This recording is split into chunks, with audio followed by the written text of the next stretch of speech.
देखो आवाज वगैरह क्लियर आ रही नहीं? ठीक है।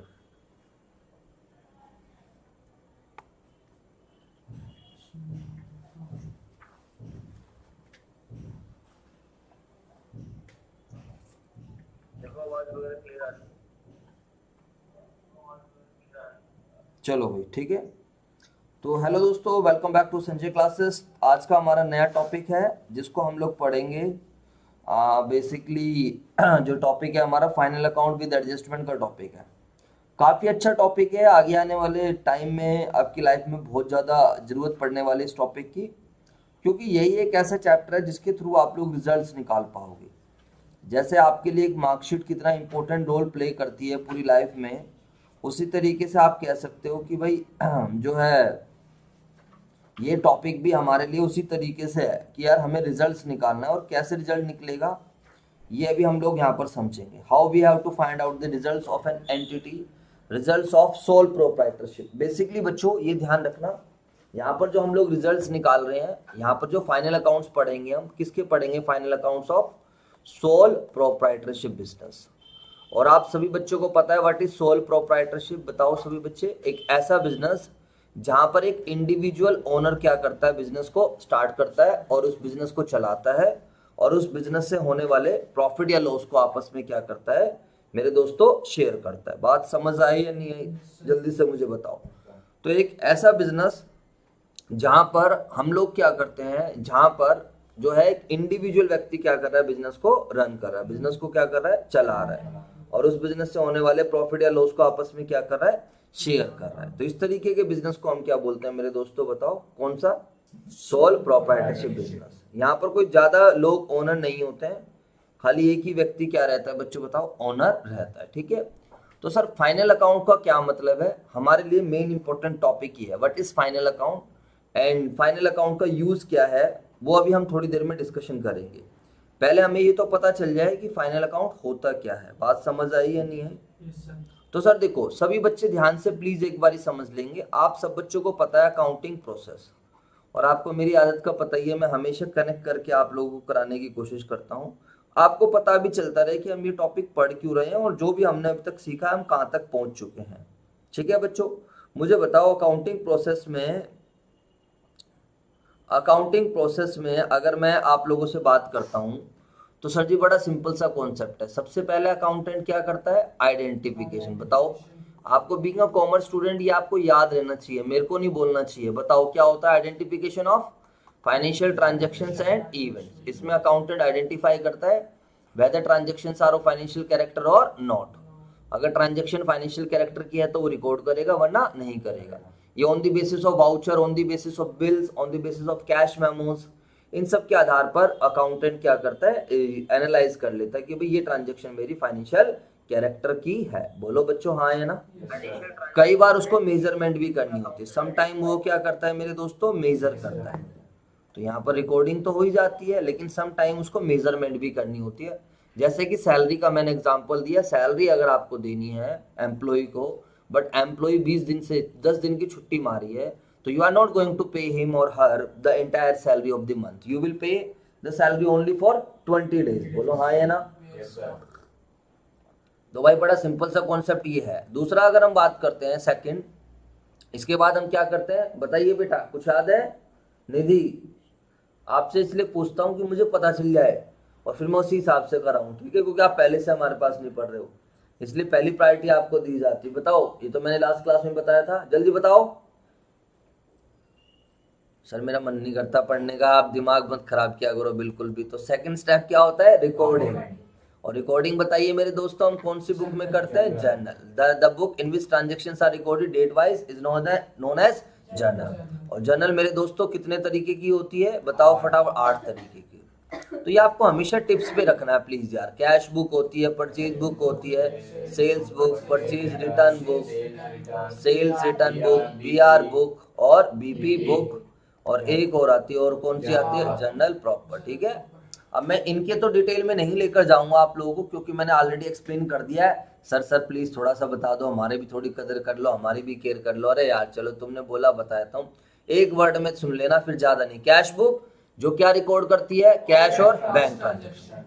जो क्या रिकॉर्ड करती है, कैश और बैंक ट्रांजैक्शंस। परचेज बुक जो क्या रिकॉर्ड करती है, क्रेडिट परचेज ऑफ गुड्स। और सेल्स बुक जो क्या रिकॉर्ड करती है, क्रेडिट सेल ऑफ गुड्स। अब गुड्स तो पता ही होगा आप लोगों को, जी सर। परचेज रिटर्न बुक क्या होती है, हमने सामान उधार खरीदा था और हमने जो उधार सामान खरीदा उसको वापस कर दिया, यानी कि परचेज का उल्टा, उधार खरीदा हुआ माल वापस होगा तो वो परचेज रिटर्न बुक में जाएगा, लेकिन कैश खरीदा हुआ माल अगर वापस होगा तो वो कौन सी बुक में जाएगा, कैश बुक में जाएगा। Sales return book, what is sales return book, जो माल हमारा उधार बिका था, जो हमारी क्रेडिट सेल हुई थी, वो क्रेडिट सेल क्या हो गई, वापस आ जाती है। तो बस इतना भी आइडिया कोई आपसे पूछेगा, आप इतना भी बता दोगे ना तो भी कहेगा कि हाँ यार नॉलेज होती है। अब आप बिल्कुल चुपचाप बैठे रहोगे ना तो वो सबसे बेकार चीज है बच्चों। आपसे इंटरव्यू में पूछेगा जर्नल क्या है, काउंटिंग प्रोसेस क्या है। देखो प्रोसेस स्टेप वाइज होता है। आप ऐसा नहीं कह सकते कि सर रिकॉर्डिंग पहले कर लेंगे बाद में आइडेंटिफिकेशन करेंगे, ऐसा थोड़ी होता है। पहले आपको पढ़ाऊंगा तभी तो आपका टेस्ट लूंगा, तो एक प्रोसेस चलता है बच्चों का। तो वही है कि प्रोसेस में आप ऊपर नीचे नहीं कर सकते।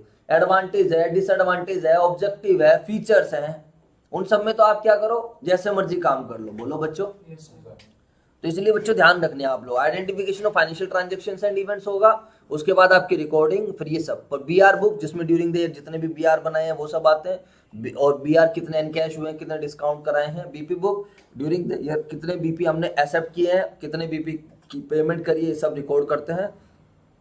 Journal proper is that book in which we record those transactions which are not recorded in other 7 books। अब इस वाले चैप्टर में आपको, अगले चैप्टर में काफी सारी जर्नल प्रॉपर की भी ट्रांजैक्शंस मिलेंगी। जैसे एडजस्टिंग एंट्रीज होती हैं, all adjusting entries are pass through the journal proper. समझ आई बात या नहीं आई? या फिर कोई क्लोजिंग एंट्रीज है, ओपनिंग एंट्रीज है, पूरा चैप्टर इसी में आने वाला है। आज आपको क्लोजिंग एंट्रीज, ओपनिंग एंट्रीज यहीं पर सीखे। और याद रखो, याद करो जर्नल वाला चैप्टर जब मैं आपको समझा रहा था, मैंने कहा यार क्लोजिंग एंट्री ओपनिंग यहाँ मजा नहीं आएगा आप लोगों को। अब वो टाइम आएगा कि आपको मजा आएगा। मैं आपको लॉजिकली समझाऊंगा why closing stock was transfer to trading account, या ट्रेडिंग अकाउंट क्या होता है, क्योंकि यहाँ पर हमें चैप्टर की जान निकालनी है रेदर देन कि पहले जो हमने पढ़ा हुआ था। ठीक है मेरे दोस्तों, क्लियर है सभी बच्चों को? तो रिकॉर्डिंग है। थर्ड जो हमारे पास मेरे दोस्तों स्टेप रहेगा, थर्ड हमारा स्टेप रहता है, क्या रहता है बच्चों बताओ? क्लासिफिकेशन। क्या रहता है बेटा? क्लासिफिकेशन। आपको भी याद रखना है, ठीक है? हाँ, क्लासिफिकेशन। क्लासिफिकेशन कौन सी बुक में करते हैं? लेजर। तो ledger is a book in which classification is done. What is classification? The process of grouping the same nature transactions at a single place. एक जैसे नेचर की ट्रांजैक्शंस को एक जगह पर दिखाना, उसको हम क्या बोलते हैं? क्लासिफिकेशन।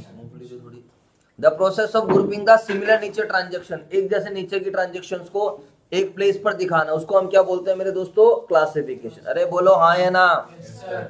जैसे कि आप सब बच्चों ने लेजर बनाई है, बताओ आपने लेजर बनाई है या नहीं बनाई है? फटाफट बताओ। सर जी हमने पूरा चैप्टर बनाया, और यही एक ऐसा चैप्टर था जो हम कह रहे थे सर ये पेपर में आएगा क्या, पूरा क्वेश्चंस करना पड़ेगा। अरे इसमें पूरा नहीं करना होता है, बट लेजर बहुत इंपॉर्टेंट चीज है। अगर आप लेजर नहीं बनाओगे तो मेरे दोस्तों कभी भी आप ध्यान रखना क्लासिफिकेशन नहीं कर पाओ। अब एक बात बताओ, हमारी प्रैक्टिकल लाइफ में देखो, क्या आप सबके अकाउंट बनाने, खाते बनाने जरूरी है या नहीं है? बताओ क्यों जरूरी है सर? एक बार बताओ, हमें कैसे पता चलेगा किसकी फीस आई है और किसकी फीस नहीं आई? नहीं आई बात समझ या नहीं? अरे बोलो यार। तो इसलिए कितनी इंपॉर्टेंस है। मुझे कैश अकाउंट बनाना जरूरी है कि मेरे पास कितना कैश है, कितना कैश नहीं है। अब अगले महीने का बजट देखना है, कितनी कितनी पेमेंट करनी, इधर देख लिए, मोबाइल बंद कर लो। हाँ जी सर मैं बहुत इंटेलिजेंट हूँ, बस हाँ मैं, मेरे से कुछ पूछोगे वो मैं नहीं बता सकती, वैसे मैं बहुत इंटेलिजेंट हूँ सर। एक बार में मैं 10-10 काम कर सकती हूँ। मेरा ध्यान बस मोबाइल में रहता है सर, मोबाइल मेरी जिंदगी है और कुछ नहीं है सर। क्लास में तो मैं इसलिए आती हूँ ये देखने कि आप सही पढ़ा रहे हो या नहीं पढ़ा रहे हो, कहीं बच्चों का भविष्य तो खराब नहीं कर रहे आप, बताओ। मोबाइल बंद करके बैठ जाओ बेटा, थोड़ी बहुत देर कॉल। हाँ तो साइलेंट पे लगा दो, तुम्हें तो पता ही नहीं चलना चाहिए फोन आ रहा है। चलो तो what is classification? Grouping the similar nature item eight a single place. क्या बात है सर, ये चैप्टर भी हमने पढ़ लिया। यस मेरे दोस्तों, क्लासिफिकेशन आप लोगों ने करी थी, किसके थ्रू करी थी?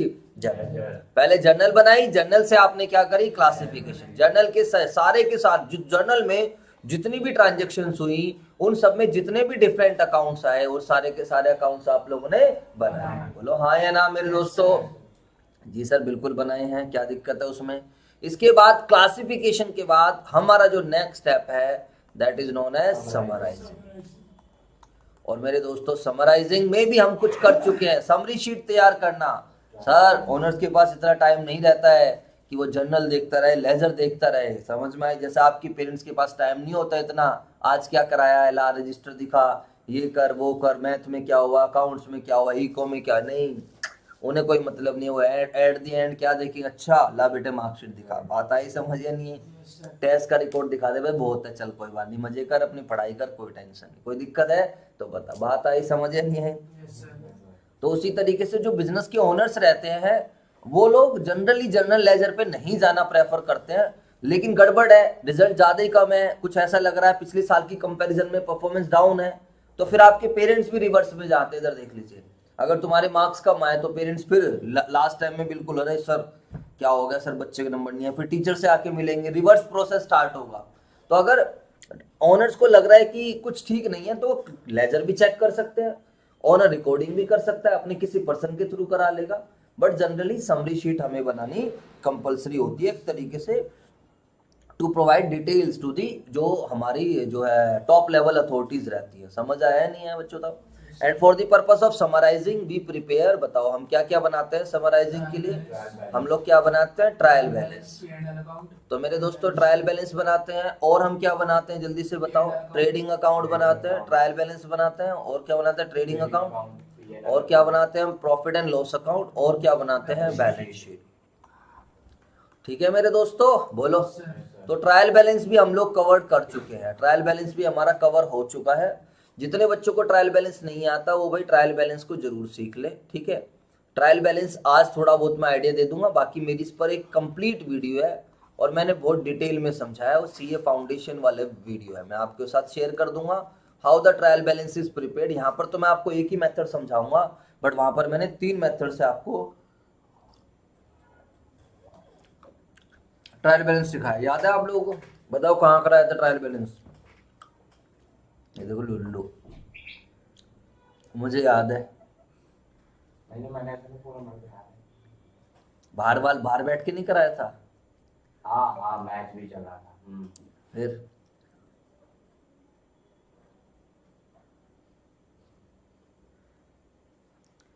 सर फिर प्लीज ऐप, ये क्या,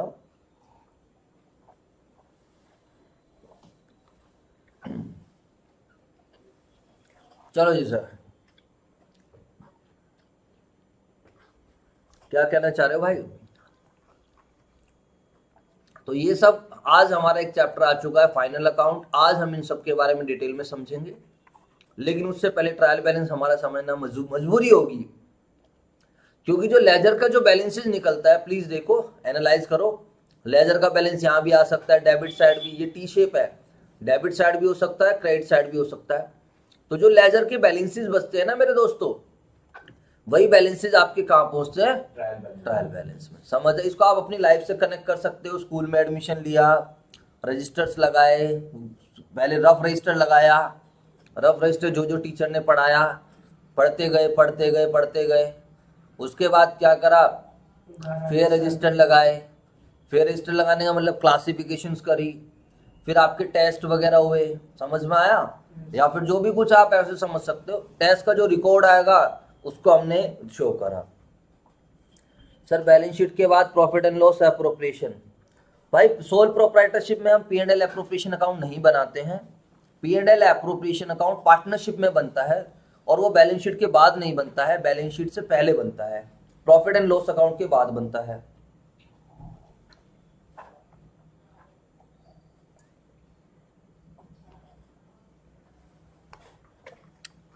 तो 1 बाय 1 डिस्कशन करेंगे। ट्रायल बैलेंस हमारा बेस है, तो अब हम अपने ट्रायल बैलेंस के साथ अपनी क्लास स्टार्ट करेंगे। ट्रायल बैलेंस इसलिए बनवा रहा हूं क्योंकि अब ट्रायल बैलेंस को क्लोज करके दिखाऊंगा। लाइफ में रिजल्ट तभी निकलता है जब क्या करोगे, आप क्लोज करोगे। क्या करोगे मेरे दोस्तों, क्लोज। क्लोजिंग नहीं होगी तब तक मेरे दोस्तों ध्यान रखना, रिजल्ट नहीं निकल पाएगा। जैसे अब आपकी 11th क्लास क्लोज होने वाली है, कॉलेज वाले बच्चे उनका फर्स्ट सेमेस्टर क्लोज हो जाएगा तो रिजल्ट्स मिलेगा। अभी फीफा का वर्ल्ड कप हुआ, क्लोज हो गया तो रिजल्ट मिला। कोई भी सीरीज क्लोज हो जाती है तो रिजल्ट पता चलता है। तो रिजल्ट निकालने के लिए यू हैव टू क्लोज। और आप सब बच्चों को मैंने कॉन्सेप्ट भी समझा रखा था, अकाउंटिंग पीरियड कॉन्सेप्ट, उसको भी हम अभी डिस्कस करेंगे। Why we are closing the trial balance. तो सबसे पहले हम ट्रायल बैलेंस पर फोकस करते हैं। What is trial balance? तो ट्रायल बैलेंस क्या होती है? It is a statement of debit और credit balances of all ledgers. ठीक है, इट इज प्रिपेयर्ड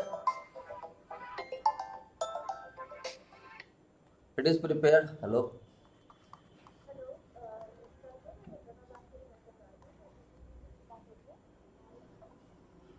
हाँ जी, इट इज प्रिपेयर्ड किसके लिए हम इसको बनाते हैं, फटाफट बताओ। It is prepared to, basically कह सकते हो, या इसको आप समरी शीट भी कह सकते हो।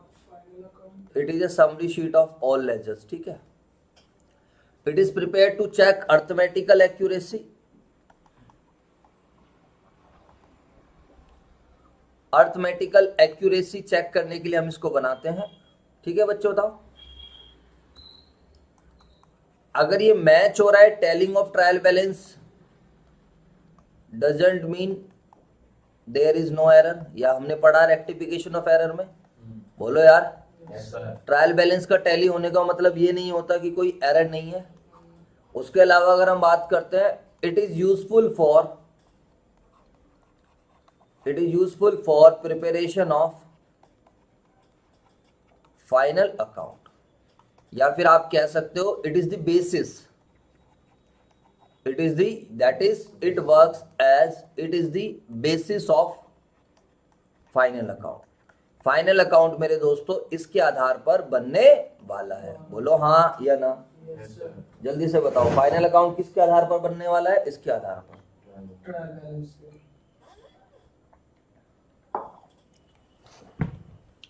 याद दिलाओ, मजा आएगा सर ट्रायल बैलेंस में, बिल्कुल मजा आएगा, टेंशन मत लो।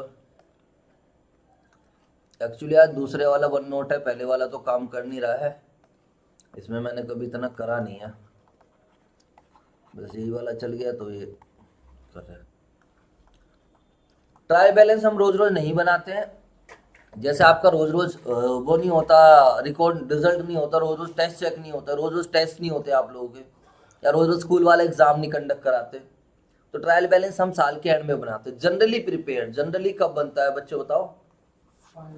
Generally prepared eight the end of the year. समझ में आई बात या नहीं आई? क्योंकि हम eight the end of the year क्या करते हैं? रिजल्ट निकालते हैं। इसीलिए हम इसके नीचे क्या लिखते हैं? एजेड लिखते हैं। इसलिए हम इसके नीचे क्या लिखते हैं? एजेड। हर चीज का लॉजिक होता है अकाउंट्स में। अब वो बात अलग है कि आपको टीचर समझा रहा है या नहीं समझा रहा है। अब मान लीजिए हम बना रहे हैं इसको 31 मार्च 2022, हमारा 2022 क्लोज हो चुका है, या मान लीजिए 31 मार्च 2022 को हम बना रहे हैं। तो प्लीज ट्रायल बैलेंस के थ्रू आप आइटम्स को समझ लेना। यहीं पर मैं आपको एक एक्सप्लेनेशन देता रहूंगा, आपको चीजें क्लियर हो जाएंगी।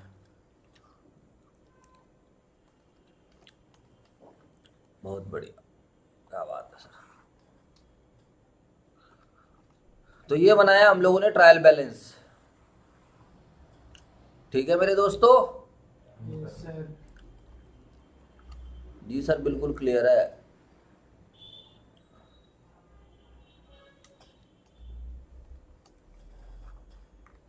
मैंने क्यों हंसी आ रही है? बस सर एक बात, अब आपसे पूछ के हंसूंगी क्या? मेरे दिमाग में कोई थॉट आ गई, मैं उसकी वजह से हंस रही हूँ? बताओ, आप ऐसी बात कर रहे हो, या आपसे लाइन सीधी नहीं खींच रही मैं इसलिए हंस रही हूँ लोग?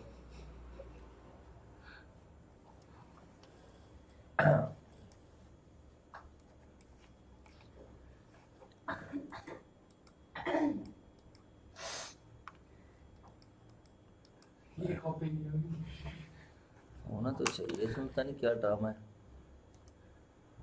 चलो तो छोड़ देते। सर एक आउट ऑफ बॉक्स क्वेश्चन बता दीजिए। भाई आउट ऑफ बॉक्स क्वेश्चन के लिए पहले कॉन्सेप्ट तो सब कर ले।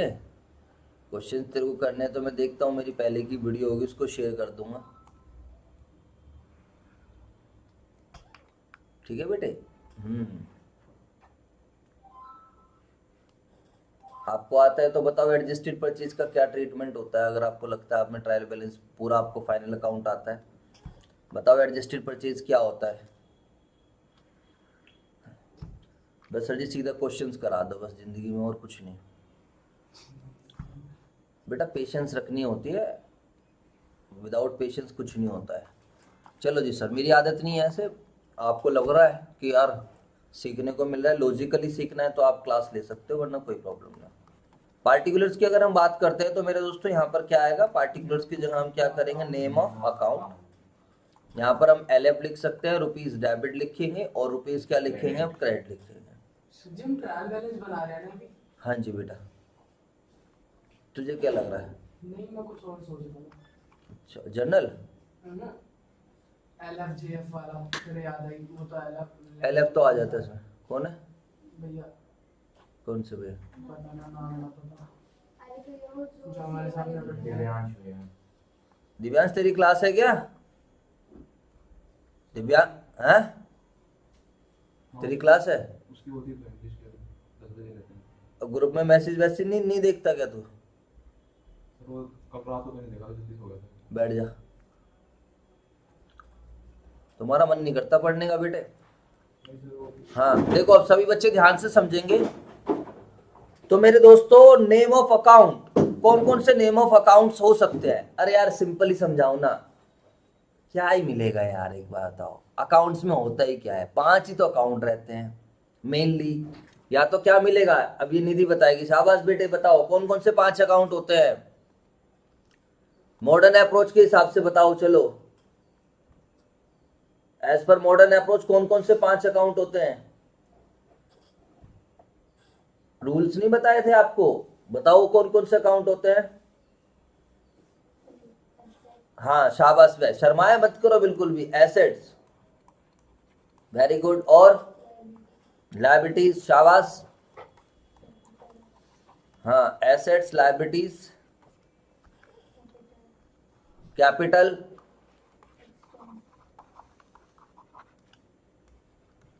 एक्सपेंसेस, बहुत बढ़िया। और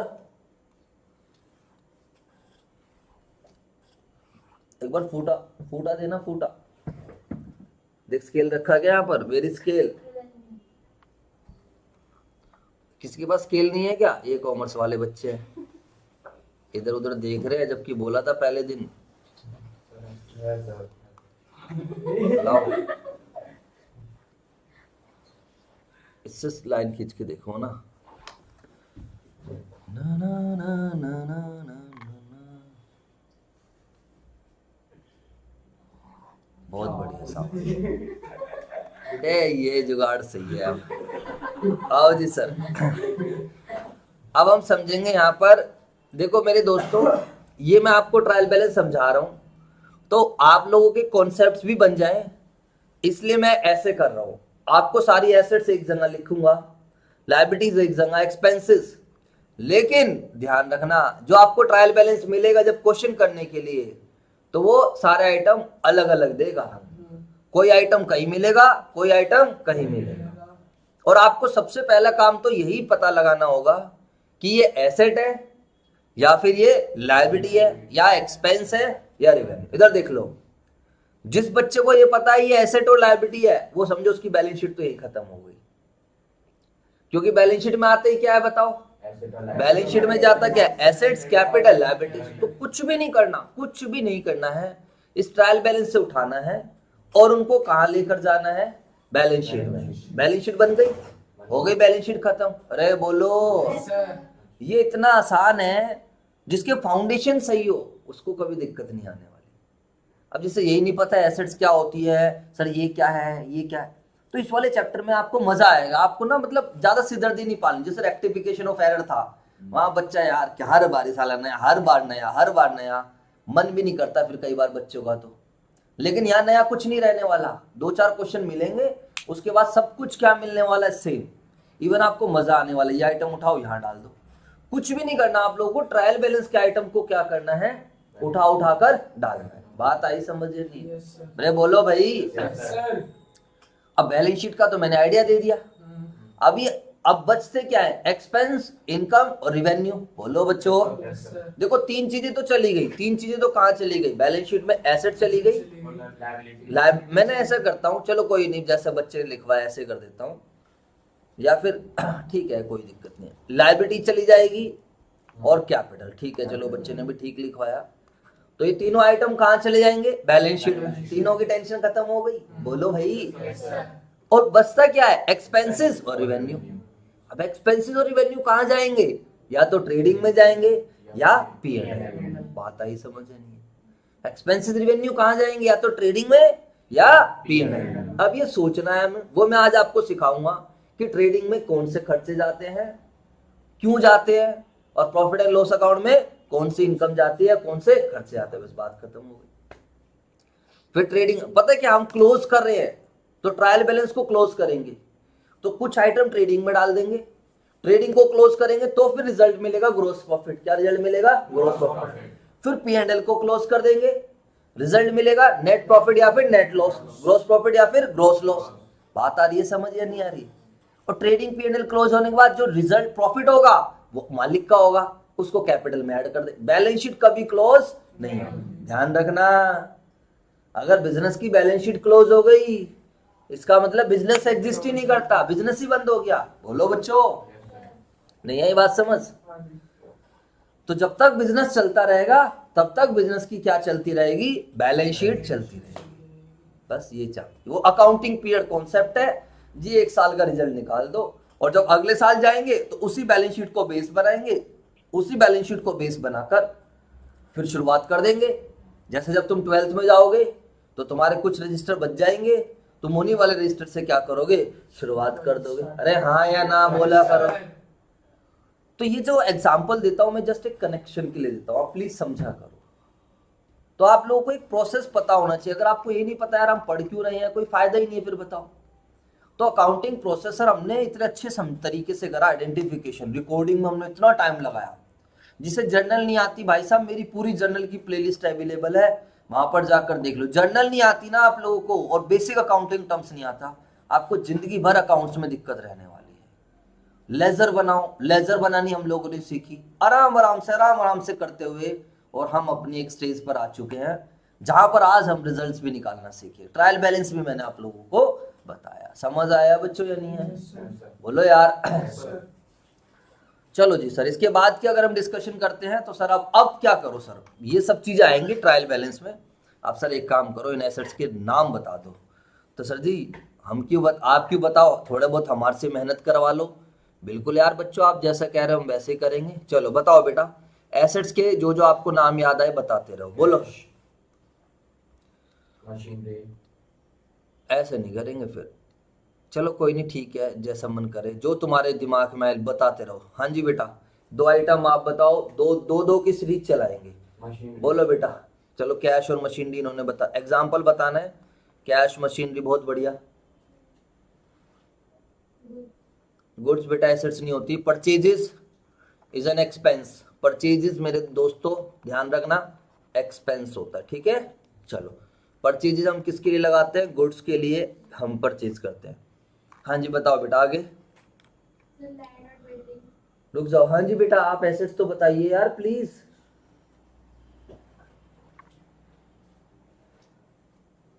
बस दो ही है याद आ रहे, कोई पूरा चैप्टर पढ़ रखा, बताओ और कौन कौन से एसेट्स होती है। क्या यार बिल्कुल ऐसे शर्माते रहेंगे, बोलेंगे नहीं कुछ। हाँ जी, डेटर और दो एसेट बतानी है, बोलो है।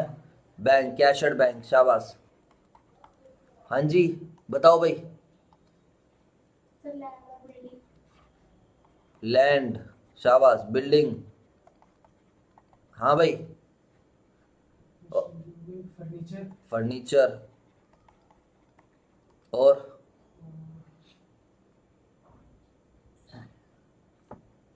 बताओ फटाफट। अब देख लो, तुम्हारे से कोई पेपर में, तुम्हारे से इंटरव्यू में बोल दे कोई 10 एसेट बता दो, तुम वहीं पे हमारी बेइज्जती करवा दोगे। बताओ क्या फायदा तुम्हें सिखाने का, इतनी मेहनत कराने का। बार बार रिवाइज कराता रहता हूँ, बार बार चीजें बताता रहता हूँ, उसके बाद तुम्हारी ये पोजीशन है। बस ऑफिस क्या ऑफिस? रिपेयर ऑफिस रिपेयर, बस जबरदस्ती। रिपेयर तो तुम्हारा खर्चा बनेगा। रिपेयर्स अगर तुम्हारे दिमाग में आ रहे तो रिपेयर्स तो क्या होगा? खर्चा बनेगा। एसेट्स क्या होती है? ओहो हो सर जी, गलती तो आपकी, आपने मतलब नहीं बताया। एसेट्स का मतलब कोई भी ऐसी चीज जो हमारे द्वारा ओन है, जो हमारे द्वारा कंट्रोल्ड है, जो हमें क्या दे? बेनिफिट्स दे, और जिसकी क्या होती है? Money value. इसको हम क्या बोलते हैं? एसेट्स। फ्यूचर इकोनॉमिक बेनिफिट्स होना जरूरी है। समझ में आई बात या नहीं आई बच्चे, बताओ। इसको आप क्या, तो लैंड है, बिल्डिंग है, मशीनरी है, फर्नीचर है, डेटर्स है, बीआर है। क्या है बच्चों बताओ? BR, bills receivable. ये सब क्या होते हैं? Land, building, machinery, furniture, stock भी बेसिकली हो जाता है, बीआर हो गया है। ये सब हमारे लिए क्या होते हैं मेरे दोस्तों? एसेट्स होते हैं। ठीक है, और कुछ भी हो सकता है, वो हम अब एक्सेट्रा लगा देते हैं। ठीक है, इसी के टाइप्स में बन जाएंगे हमारे पास। ठीक है, अब जैसे रमेश है, मान लीजिए रमेश लिखा हुआ है फॉर एग्जाम्पल, और रमेश के आगे लिखा हुआ है डेबिट बैलेंस। रमेश के आगे क्या लिखा है? Debit balance. तो बताइए क्या बनेगा ये? जल्दी से बताओ सारे बच्चे। रमेश कोई पर्सन है, पर्सन को तो देख के पता नहीं चलेगा कि वो एसेट है या फिर लायबिलिटी है, लेकिन उसके सामने डेबिट बैलेंस लिखा है। क्या रिप्रेजेंट कर रहा है बताओ? हाँ, ये हमारा डेटर है, इसलिए बोला था थोड़ा ट्रायल बैलेंस पढ़ के आना। तो रमेश डेबिट बैलेंस किस चीज के होते हैं? एसेट्स है। तो ये हमारा डेटर है। ठीक है मेरे दोस्तों, तो किसी का नाम लिखेगा और डेबिट साइड में बैलेंस बताएगा, तो ये इस तरीके से आपको कोई भी एसेट देखने को मिल सकती है। गुडविल हो सकती है, पेटेंट हो सकता है, गुडविल है, कोई पेटेंट हो सकता है, कोई सॉफ्टवेयर हो सकता है। ठीक है बच्चों, बताओ। कोई इन्वेंट्रीज हो सकती है, लाइक स्टॉक हो सकता है, इन्वेस्टमेंट हो सकती है। ये सब क्या है? हमारे लिए एसेट्स है। बात समझ में आ रही है या नहीं आ रही है? बोलो यार। सुंदरी डेटर एक ही है। हाँ, डेटर सुंदरी नहीं है, सन्ड्री। सन्ड्री का मतलब होता है विभिन्न। सन्ड्री का मतलब क्या होता है? विभिन्न। विभिन्न डेटर मतलब बहुत सारे डेटर को एक ही ग्रुप में रख दिया। बोलो सर, सही है, हमने सुंदरी बंडल नहीं बोला। समझ आई बात या नहीं आई? और किसी ने भी बोला था। हाँ। अरे मैंने बोला, चलो जी सर। मैं सुंदरी बोला ना। चलो मेरे दोस्तों, एसेट्स का मतलब क्लियर हो गया?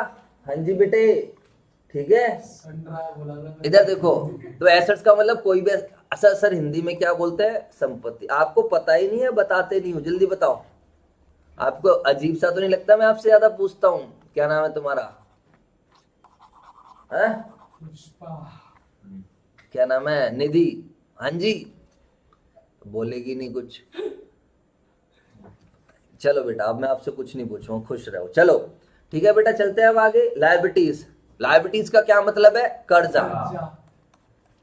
लायबिलिटीज के एग्जाम्पल बताने हैं बच्चों, जो जो आपको एग्जाम्पल याद आ जाए बहुत ही बढ़िया, मुझे अच्छा लगेगा। क्रेडिटर्स, रुको मैं थोड़ा कलर चेंज कर लूं। बीपी होगा। क्रेडिट बिल्कुल होगा। तुम्हें लॉजिक नहीं पता क्या? क्या है यार, एक दूसरे से पूछ रहे हो। लोन लेगा। हाँ बहुत बढ़िया। क्रेडिट, अबे मेरे भाई, क्रेडिटर्स, सवास, BP, loan. Loan from Ram बोल दीजिए, फ्रॉम रहेगा, बैंक से बोल दीजिए। और बताओ, इधर देखो, अब किताब में नहीं देखना। Outstanding expenses. और बताओ, आप बताओ पहले यार, मैं बताऊंगा, मुझे तो सब पता है यार, एक बार बताओ। तो तुम अपना दिमाग लगाओ ना, फिर मजा क्या है? और बताओ, और क्या आएगा लायबिलिटीज के अंदर? चलो सर, कैपिटल की बात करते हैं। What is capital? जल्दी से बताओ, कैपिटल क्या होती है? ओनर बिजनेस में जो क्या करता है मेरे दोस्तों? पैसा लगाता है ना? पैसा लगाए बिजनेस में, या फिर क्या लगाए? एसेट्स लगाए। अच्छा, कैप लायबिलिटीज के बैलेंस क्या होते हैं? क्रेडिट। लायबिलिटीज के बैलेंस क्या होते हैं? क्रेडिट। कैपिटल के बैलेंस भी क्या होते हैं? क्रेडिट। इन सभी चीजों का आप लोगों को ध्यान रखना है। अगर आपको ये सब चीजें नहीं पता है, फिर मेरे दोस्तों दिक्कत वाली बात है। अगर मान लीजिए आपको ये सब चीजें नहीं पता है, फिर तो प्रॉब्लम रहेगी। समझ आया कुछ नहीं है? बोलो। फिर आप जिंदगी भर सफर करते रहोगे और हर बारी कहीं ना कहीं आप प्रॉब्लम फेस करते रहोगे। तो कैपिटल का मतलब ओनर ने बिजनेस में क्या करा है? पैसा लगाया, चीजें लगाई हैं क्या। और कैपिटल के बैलेंस क्या होते हैं? क्रेडिट बैलेंस होते हैं। ठीक है बच्चों, अगर मैं ओनर से रिलेटेड और भी आइटम्स में आपको बताऊं, या फिर चलो उसको स्पेशल आइटम्स में डाल देंगे, उसको स्पेशल आइटम्स में डाल देंगे। ठीक है, लायबिलिटीज में और क्या आ सकता है? Creditors, BP, loan from outstanding, bank overdraft. What is bank overdraft? Bank से लोन ले रखा है, बैंक से क्या ले रखा है? लोन। या कोई इनकम रिसीव्ड इन एडवांस है, कोई इनकम हमें किस में मिल गई है मेरे दोस्तों, एडवांस में, वो हमारे लिए क्या है मेरे दोस्तों, लायबिलिटीज है। कोई सिक्योरिटी मिली है फ्रॉम टेनेंट्स, सिक्योरिटी हमें मिली है फ्रॉम टेनेंट्स, किराएदारों ने हमें सिक्योरिटी दी है। आप चाहो तो अकाउंटिंग इक्वेशन का एग्जांपल देख सकते हो, उससे भी आपको रिकॉल हो जाएगा क्या क्या एसेट्स थी, कैपिटल थी, लायबिलिटीज थी। बट नहीं भी करोगे तो भी कोई दिक्कत नहीं है, मैं आपको सब कुछ बता ही रहा हूँ, ठीक है मेरे दोस्तों, बोलो। और कैपिटल से कनेक्टेड ही आइटम रहता है एक ड्राइंग्स, कैपिटल से कनेक्टेड ही आइटम क्या रहता है, ड्राइंग्स।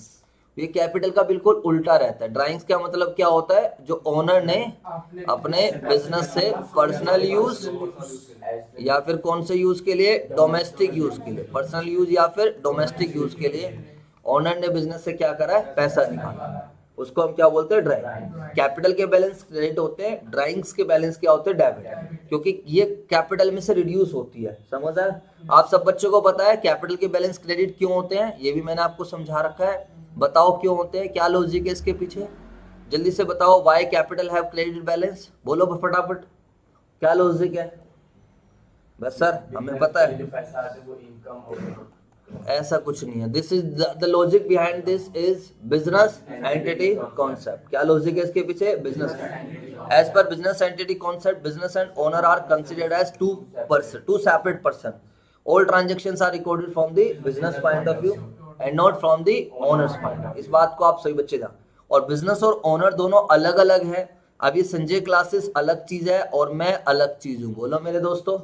तो संजय क्लासेस अलग है, ये अलग बंदा है। तो मेरे दोस्तों मैंने जो भी पैसा लगाया संजय क्लासेस में, संजय क्लासेस कहता है जी ये तो मेरे लिए कर्जा है, ये तो मेरे लिए क्या है, कर्जा है, इंटरनल लायबिलिटी मान। लेकिन क्या है जी, मैं आपको थोड़ा सा इज्जत दे रहा हूँ, मैं थोड़ा सा एक स्पेशल ट्रीटमेंट कर रहा हूँ। आपका कर्जा लायबिलिटीज में ना रखिए, मैं आपको एक अलग से नाम देता हूँ, सो दैट आपकी वैल्यू तो अलग है, बोलो यार। एक जो बाहर वालों से कर्जा ले रखा है तो लायबिलिटीज में पड़े हो, लेकिन आप तो ओनर हो, आप तो रिस्क टेकिंग पर्सन हो, आपने तो मेरे को बनाया है। बिजनेस कहता है आपने तो मुझे बनाया है, बोलो हाँ है ना। अब मेरा संजय क्लासेस के साथ क्यों लगाव है बताओ, क्योंकि यार इसके साथ मैंने 15 साल दिए। मुझे खाली अपने बच्चों से नहीं, जो मेरे पास 11th में 12th में नहीं, आर्ट्स वाले, पहली क्लास के बच्चे, दूसरी, सबके साथ मेरा एक लगाव है। रीजन भी क्योंकि यार ये बिजनेस हम लोगों ने बनाया है। बात आई समझ, ये नहीं है तो क्या है। लेकिन Sanjay classes accounting point of view से मैं और संजय क्लासेस दोनों क्या है, अलग अलग। तो मैंने जो पैसा संजय क्लासेस में लगाया है that is considered as liability. क्या मानी जाएगी, लायबिलिटी। समझ आया नहीं है, कैपिटल उसको बोलते हैं, ठीक है मेरे दोस्तों। लेकिन लीगलिटी पॉइंट ऑफ व्यू से बात करोगे, किसके पॉइंट ऑफ व्यू से, लीगलिटी। प्रोप्राइटरशिप पार्टनरशिप में ओनर और बिजनेस सब क्या है, एक ही है। कल को अगर संजय क्लासेस लॉस में जा रहा है, घाटे में जा रहा है, संजय क्लासेस पे कर्जा ज्यादा हो जाता है, तो मेरे दोस्तों मुझे अपनी पर्सनल प्रॉपर्टी तक को क्या करना पड़ जाएगा, सेल। और इसी को बोलते हैं अनलिमिटेड लायबिलिटी। अगर आपने बिजनेस स्टडीज पढ़ी हो, इसी को हम क्या बोलते हैं, unlimited liability. What is the meaning of unlimited liability, sir ji कि भैया तुम्हें क्या करना पड़ेगा, अपने बर्तन भांडे बेच दो, क्या बेच दो, अपने बर्तन, सब कुछ बेच। ये सबसे बड़ा नेगेटिव पॉइंट रहता है प्रोप्राइटरशिप और पार्टनरशिप का। समझ में आ गई बात, ये नहीं आ गई तो थोड़ी सी एक्स्ट्रा नॉलेज मिल गई है, काफी कुछ फायदा हो जाता है। सारे एसेट्स वाले चैप्टर रिवाइज हो गया, liabilities, capital, expenses. What is the meaning of expenses, expenses को हम प्यार से क्या बोलते हैं, खर्चे। कोई भी ऐसी चीज जिसका बेनिफिट क्या हो चुका है, एक्सपायर, जिसका हमने बेनिफिट एग्जॉस्ट कर लिया, जिसका हमने बेनिफिट क्या कर लिया है, एग्जॉस्ट। जैसे अब 1 महीना मैंने इस बिल्डिंग को यूज कर लिया, रेंट दो, सैलरी दो, इलेक्ट्रिसिटी 1 महीने यूज कर, दुनिया भर के खर्चे होते हैं। तो हम इसलिए इसको बढ़ा, बेटा कॉन्सेप्ट समझने पे ध्यान देना, रटना नहीं है। अगर आप लोग कॉन्सेप्ट नहीं समझने पे ध्यान दोगे फिर दिक्कत आएगी बच्चों। और आप लोगों को पता हो, एक बार जो चैप्टर क्लोज हो जाता है फिर वो हो ही जाता है। अब एक बार सिलेबस खत्म हो जाएगा फिर सैंपल पेपर वगैरह स्टार्ट करेंगे, अच्छे से आप लोगों की रिवीजन वगैरह सब कुछ कराएंगे। बट प्लीज आप लोग अपने हिस्से की मेहनत किया करो, ठीक है ना, वरना मजा नहीं है बच्चों। देखो आप लोगों का अकाउंट्स में तो एटलीस्ट वो लेवल होना चाहिए कि कोई भी व्यक्ति आपको किसी भी टाइम आपको क्वेश्चन दे रहा है, आप उसको ऐसे बताओ। अब और होमवर्क कर लिया करो भाई, तुम्हारे साथ पता ही नहीं क्या ही प्रॉब्लम चल रही है, तुम्हें दिक्कत कहाँ आ रही है, तुम इतनी बेसिक चीजों में कई बार मतलब कॉन्फिडेंस फील नहीं करते हो। बोल बोल के पढ़ा करो, मैंने स्टार्टिंग में भी आप लोगों को बताया था। एक्सपेंसेस सिंपली खर्चे जिसका बेनिफिट एक्सपायर हो चुका है या जिसका बेनिफिट क्या हो चुका है, एग्जॉस्ट हो चुका है। इसके अंदर परचेज भी आ जाएगा। सर डालते हैं खर्चे, खर्चों का वो करते हैं जी सर, खर्चे दुनिया भर के है। चलो अब मैं नहीं बता रहा, खर्चे तो बता दोगे आप लोग? चलो जी बेटा आपसे ही शुरुआत करते हैं, बताओ एक आधा कोई खर्चे का नाम बताओ। निधि, हाँ रेंट, शाबाश बहुत बढ़िया। और चलो बेटा हैं आप बताओ, बोला तुम सोचते रहो, तुम्हारे पास आ रहा हूं मैं घूम के। Water bill, electricity bill, water expenses, electricity expenses, एक बच्चा मैक्सिमम 2 ही बताएगा, ठीक है? हाँ जी बोलो बोलो बोलो। जब तुम खुद से सोचते हो तो दिमाग पे जोर पड़ता है और वही जरूरी है। जैसे कोई दूसरा बंदा एक्सरसाइज करता रहेगा तो बॉडी उसकी बनेगी, जिम में जाओगे तो तुम खड़े खड़े देखते रहोगे, तुम्हारी बॉडी थोड़ी बनेगी। वही सेम चीज यहाँ पर है, मैं बताता रहूंगा तो मेरी नॉलेज एनहांस होगी, तुम्हारी थोड़ी होगी। अब तुम दिमाग पर जोर डाल रहे हो, जो दिमाग में कचरा भरा हुआ है उसमें से काम की चीज निकाल के ला रहे हो। और वही तुम्हें पेपर में भी हम क्या करते हैं, पेपर में आपने देखा हो ये वाले सारे स्टेप चलते रहते हैं। वहां पर हम क्या कर रहे होते हैं बताओ? वहां पर जो साला वहां पर जो कहते हैं जब जा रहे होते हैं साला कचरा आ रहा होता है यार, ये जाएंगे इतना, क्योंकि हम लोग ना डेली बेसिस पे इतना कचरा भरते हैं इसके अंदर, इतना कचरा जो काम का है ही नहीं। जैसा इनपुट डालोगे वही तो आउटपुट रहेगा। अब आप इंस्टा चला रहे हो, आप यूट्यूब देख रहे हो, आप क्या नाम है स्नैपचैट पे, ये क्या है? ये कुछ नहीं है, ये सब कचरा है। पेपर में लिखेंगे कुछ भी क्या लिखेंगे बताओ इसमें? तो बेटा जैसा इनपुट, आप लोगों से बातें कर रहे हो, गोसिपिंग कर रहे हो, ये हो रहा है यार, यहाँ चक्कर हो, पता वहां लड़ाई हो गई, ये हो गया, वो हो गया यार, उसका ब्रेकअप हो गया यार, क्यों हो गया, मतलब ये सब चलता है। मैंने देखा आप लोगों की लाइफ में भी ये सब, बिल्कुल सबकी, लेकिन इनकी एक लिमिट होनी चाहिए बच्चों। बताइए फटाफट। एक्सपेंसेस, बस तेरे को एक 2 ही इतनी देर में यही पता चला? एडवर्टीजमेंट, शाबाश। हाँ जी बेटा आप बताओ, बोलना। डेप्रिसिएशन, शाबाश। Depreciation is also an expense, DPRA। बातें नहीं प्लीज, बातें नहीं, ठीक है, वेरी गुड। और जो ऑनलाइन वाले बच्चे वो भी बता दो, देखिए भाई तुम्हें भी कितनी नॉलेज है। और लाइक वाइक कर दिया करो भाई। बोले सर हम देख के चले आएंगे लेकिन लाइक नहीं करेंगे, आप इस बात का ध्यान रखना। बता बेटे, अब आपकी बारी आ गई। हाँ जी बेटे बताओ। अच्छा जी, कह रही सर अब मेरे पास कुछ नहीं बचा तो सन्ड्री डाल दो, बस सब सारे उसमें आ गए। और बताओ। सैलरी, बहुत बढ़िया। देखो अब कैसे कैसे बच्चे हो यार, एक्सपेंसिव से इतने सारे निकल सकते हैं, दिमाग पर जोर तो डालो। तुम लोग चेस खेला करो। चेस कितने बच्चों को आते खेलनी? चेस खेला करो, चेस से तुम्हें एक्सरसाइज होगी दिमाग की, मजा आता है यार। अब अगली चाल क्या चलूं? मैं तो अपने 11th-12th में बहुत खेलता। 11th में तो मैं इतनी खेलता था, बड़े बड़े बंदों को भी हरा देता था, मतलब जो मेरे से बड़ी एज के होते थे। जैसे मेरा भाई था, क्योंकि मैं उस टाइम थोड़ा मैं चल फिर नहीं सकता था, मेरा ऑपरेशन ही हुआ था 10th के बाद, तो मैं पूरा दिन घर पे रहता था। तो भाई साहब मैं इतनी चेस खेलता था, इतनी चेस कि मेरे पूरी रात को भी दिमाग में चेस ही चलती थी। मतलब 30-30 बाजी जो थी, 30-30 गेम्स मैंने हरा रखी थी अपने से। जैसे मैं कितने साल का, मान लो 15 साल का हूँ, उस टाइम मैं 15 साल का ही था, और 25 साल के बंदे को हरा रखी है। बड़ा मजा आता था यार चेस में। अब तो पता नहीं वो भी छूट गया, अब करता हूँ दोबारा स्टार्ट। तो बेटा समझ में आई? रात को सोते वक्त ये सारी ट्रिक्स बता रहा हूँ। रात को सोते वक्त तुम्हारा दिमाग नहीं, तो सोते वक्त क्या करो, जो भी तुमने पूरा करा है उसको रिकॉल करो, इस माइंड की एक्सरसाइज कराओ। पता है क्या होता है, हम लोग ना एक्सरसाइज करेंगे नहीं, बॉडी बनेगी नहीं। तो ये मेंटल हेल्थ भी बहुत बड़ी चीज होती है, ये दिखती नहीं है, किसी को भी नहीं दिखे। तुम परेशान रहोगे, तुम सेट रहोगे, उदास हो किसी को, लेकिन तुम्हारे जरा सी चोट लग जाएगी ना, वो सबको दिख जाएगा, अरे भाई क्या हो गया, क्या हो गया। ये सोसाइटी का नियम है, ध्यान रखना। जैसे हमें एक बाहर से फिजिकली चोट लग रही है वो दिखाई दे जाती है, बट मेंटल चोट कभी किसी को नहीं दिखती है। इन फ्यूचर में क्या पता, वो कई बार हम स्ट्रेस लेते हैं, कई बार हम अपने टारगेट्स अचीव नहीं कर पाते हैं। अभी मैंने कल की एक न्यूज़ पढ़ी, एक बच्ची नीट का एग्जाम दे के आई, 12th के, बहुत अच्छे से करा, सब कुछ मेहनत करके नीट का एग्जाम दिया, और पेपर वालों ने 0 नंबर दे रखे हैं। कह रही है 162 क्वेश्चंस मैं करके आई थी और भाई एक भी नहीं है, बताओ मेरे पे। और वो क्या नाम है, कोर्ट में पहुंची। तो कई बार मेंटली हरासमेंट होती है, हमारे साथ खुद हो रखा है। मेरा UFM का केस बना था बच्चों, अननेसेसरी गलती से मोबाइल है, कोई चीटिंग नहीं, कोई कुछ नहीं, मैं तो कभी बिलीव भी नहीं करता इन सब चीज़ों पे, चीटिंग वीटिंग पे। तो पास हो जाएंगे फेल हो जाएंगे क्या है, गलती से मोबाइल रह गया जेब में, बंद था, अब बोल दिया टीचर कह रहे मोबाइल मैंने सर गलती, मैं थोड़ा लेट पहुंचा था पेपर में, और टीचर अपनी ईगो पे उसने मोबाइल ऑन करा। अब मैंने मोबाइल पे जैसे कि वो लगा रखा था, क्या बोलते हैं, विल पावर, सेक्रीफाइस, डेडिकेशन, इस तरीके के वर्ड्स अपने आप को मोटिवेट करने के लिए। बैकग्राउंड चल रही है। नहीं बैकग्राउंड में कुछ नहीं है, वो स्क्रीनशॉट पे, अच्छा, स्क्रीनशॉट पे जैसे लगा रखा है। जैसे आप स्क्रीनशॉट पे क्या है, जैसे आप यहाँ पर आपने देखा हो, मैंने सीए लिखा, तो एक अपने एक वो मिलती रहे, मोटिवेशन मिलती रहे। तो अब जैसे मैंने लगा, वो चेंज होता रहता है।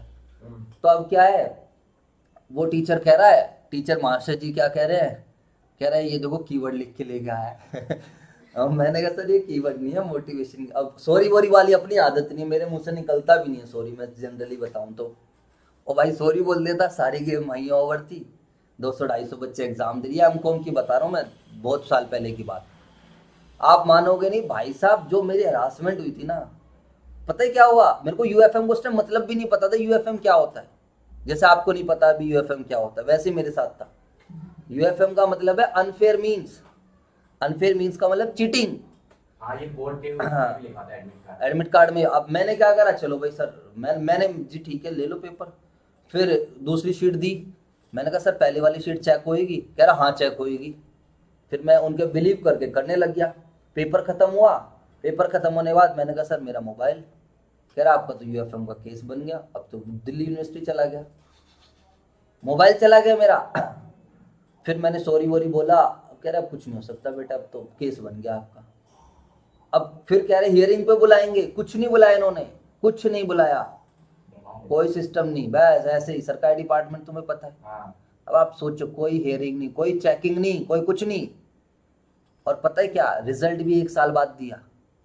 और आप सोचो मेरा 1 साल एज अ स्टूडेंट मैं कितना परेशान, जिसका एमकॉम फर्स्ट सेकंड सेमेस्टर की बात है भाई साहब, कोई रिजल्ट, और रिजल्ट भी पता है क्या दिया इन लोगों ने, कोई हियरिंग कोई कुछ नहीं, रिजल्ट भी थोड़ी सी जान पहचान लगा के, वरना और डिले करते। अरे तुम्हारी पनिशमेंट एक तरीके, आप सोचो क्या रिजल्ट दिया होगा, बताओ क्या रिजल्ट दिया होगा। ठीक नहीं दिया होगा। वो तो ऑब्वियस सी बात है, ठीक देंगे क्यों। एक पेपर था मेरा लॉ वाला, उसमें मैं पकड़ा गया फॉर एग्जांपल, इन्होंने क्या करा, पूरा सेमेस्टर कैंसिल कर दिया। आप बताओ, आप सोचो पूरा सेमेस्टर, मतलब 5 के 5 पेपर कैंसिल कर दिए, ये कहाँ का न्याय हो रहा है, बात आ रही है समझ नहीं फोन आ रही। मिला था नहीं मिला था? फिर तो जब वो आया तो फिर तो मिल गया था बाद में, तो उन्होंने क्या करना था। आप सोचो 1 साल, इधर देख लीजिए 1 साल 1.5 साल भाई साहब, 100 मेल लिख रखी हुई मैंने, 100 मेल। एक दिन तो मैंने रात को 4 बजे मेल लिखी थी, 4 बजे। वो तो मेरा तो एक फाइटिंग स्पिरिट है, मेरा तो एटीट्यूड ही अलग है। मेरे घर वाले कह रहे हैं छोड़ दे तू, क्यों परेशान हो रहा है, ये है वो। एक वीडियो मैंने बना के डाली है, कभी फुर्सत में एंटरटेनमेंट करना होगा तो देखना। अब आप सोचो उस टाइम मेरी क्या हरासमेंट, मैंने भी उनकी ऐसी मार रखी थी। एक बंदा तो कह रहा भाई यार सही, तो मैंने कहा सर मेरा रिजल्ट नहीं आया, एक मिलने गया उससे, एग्जाम डिपार्टमेंट गया था, कह रहा, मैंने कहा सर आपको मेल करी थी, कह रहा भाई यार तूने इतनी मेल कर दी, इतनी मेल कर दी, साला अब तो सपने में मेल आने लग गई है तेरी। मतलब मैंने उनको परेशान कर दिया। मैंने कहा कोई बात नहीं, तो तुमने मेरी एस्तेसी करी है, मैं भी अपना काम करता रहूँगा। फाइनली आप मानोगे नहीं, रिजल्ट आया, मतलब जो था, फिर मैंने दोबारा से सेकंड सेमेस्टर दिया, दोबारा से करा, फिर कहीं जाके एमकॉम की डिग्री मिली। बात आई समझ नहीं, आपने पूरा एक सेमेस्टर दोबारा किया? पूरा पूरा देना पड़ा। अब आप सोचो, तो ये सब यहाँ क्या हो रहा है, किसी को नहीं, सब क्या छोड़ दे यार दोबारा। फिर क्या है, एक ये सब फेज कई बार आती है। कई बार आप देखो प्रैक्टिकल लाइफ में किसी का केस चल रहा है, कई बार पुलिस वाले अच्छा वो नहीं कर रहे। अभी आप लोगों ने देखा हो ये वाला जो लड़की का हुआ है, अब जो भी उन्होंने रिपोर्ट दी है कि एक्सीडेंट है, 8-10 किलोमीटर कैसे क्या है। तो अब आप ये समझ, इधर देख लीजिए प्लीज, यहाँ पर मैं आपको समझा रहा हूँ, अब आप ये समझिए जो फैमिली है उस फैमिली पे क्या बीत रही होगी। बात आई समझ नहीं। सर एक वीडियो में वायरल नहीं हुई है कौन सी? उसकी अच्छा, लड़कों ने कल ही देखी है एक। लड़कियों ने, लड़कों ने अच्छा। वो लड़कों ने मतलब एक्सीडेंट का बहाना था ना, एक्सीडेंट का नहीं था, वो रेप केस है। हाँ, वो पूरा रेप कर रखा उसकी लड़की की। तभी आपने पूरी वीडियो नहीं देखी, वीडियो मंगाऊंगा अपने दोस्त से, फिर आपको शेयर करूंगा।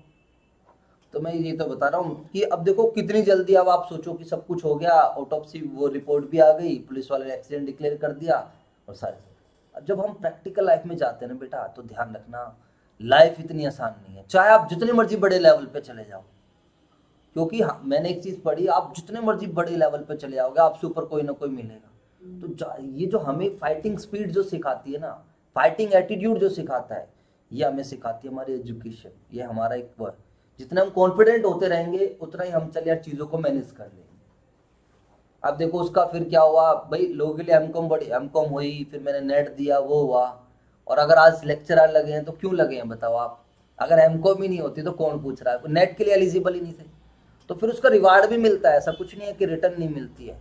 लेकिन मेरी जगह मैं आपको बताऊं, मेरी जगह कोई दूसरा बंदा होता तो वो पक्का क्या करता, छोड़ ही देता, कहता भाई दोबारा से भर देता हूँ, क्योंकि that was totally a big harassment for me. एक तो मैंने मेल ऐसे लिखे थे, हमारे कॉलेज वाले लगे थे मैंने उनमें साफ साफ लिख दिया मेल में, मैंने कहा देखो मेरे ऊपर कुछ फर्क नहीं पड़ता है, मैं तो एक सीए फाइनल का स्टूडेंट भी हूँ, और मैंने इग्नू से भी एमकॉम डाल दी थी, मैंने कहा इग्नू से भी डाल दी एमकॉम, मैंने कहा एमकॉम की डिग्री तो लेनी है, डीयू से छोड़।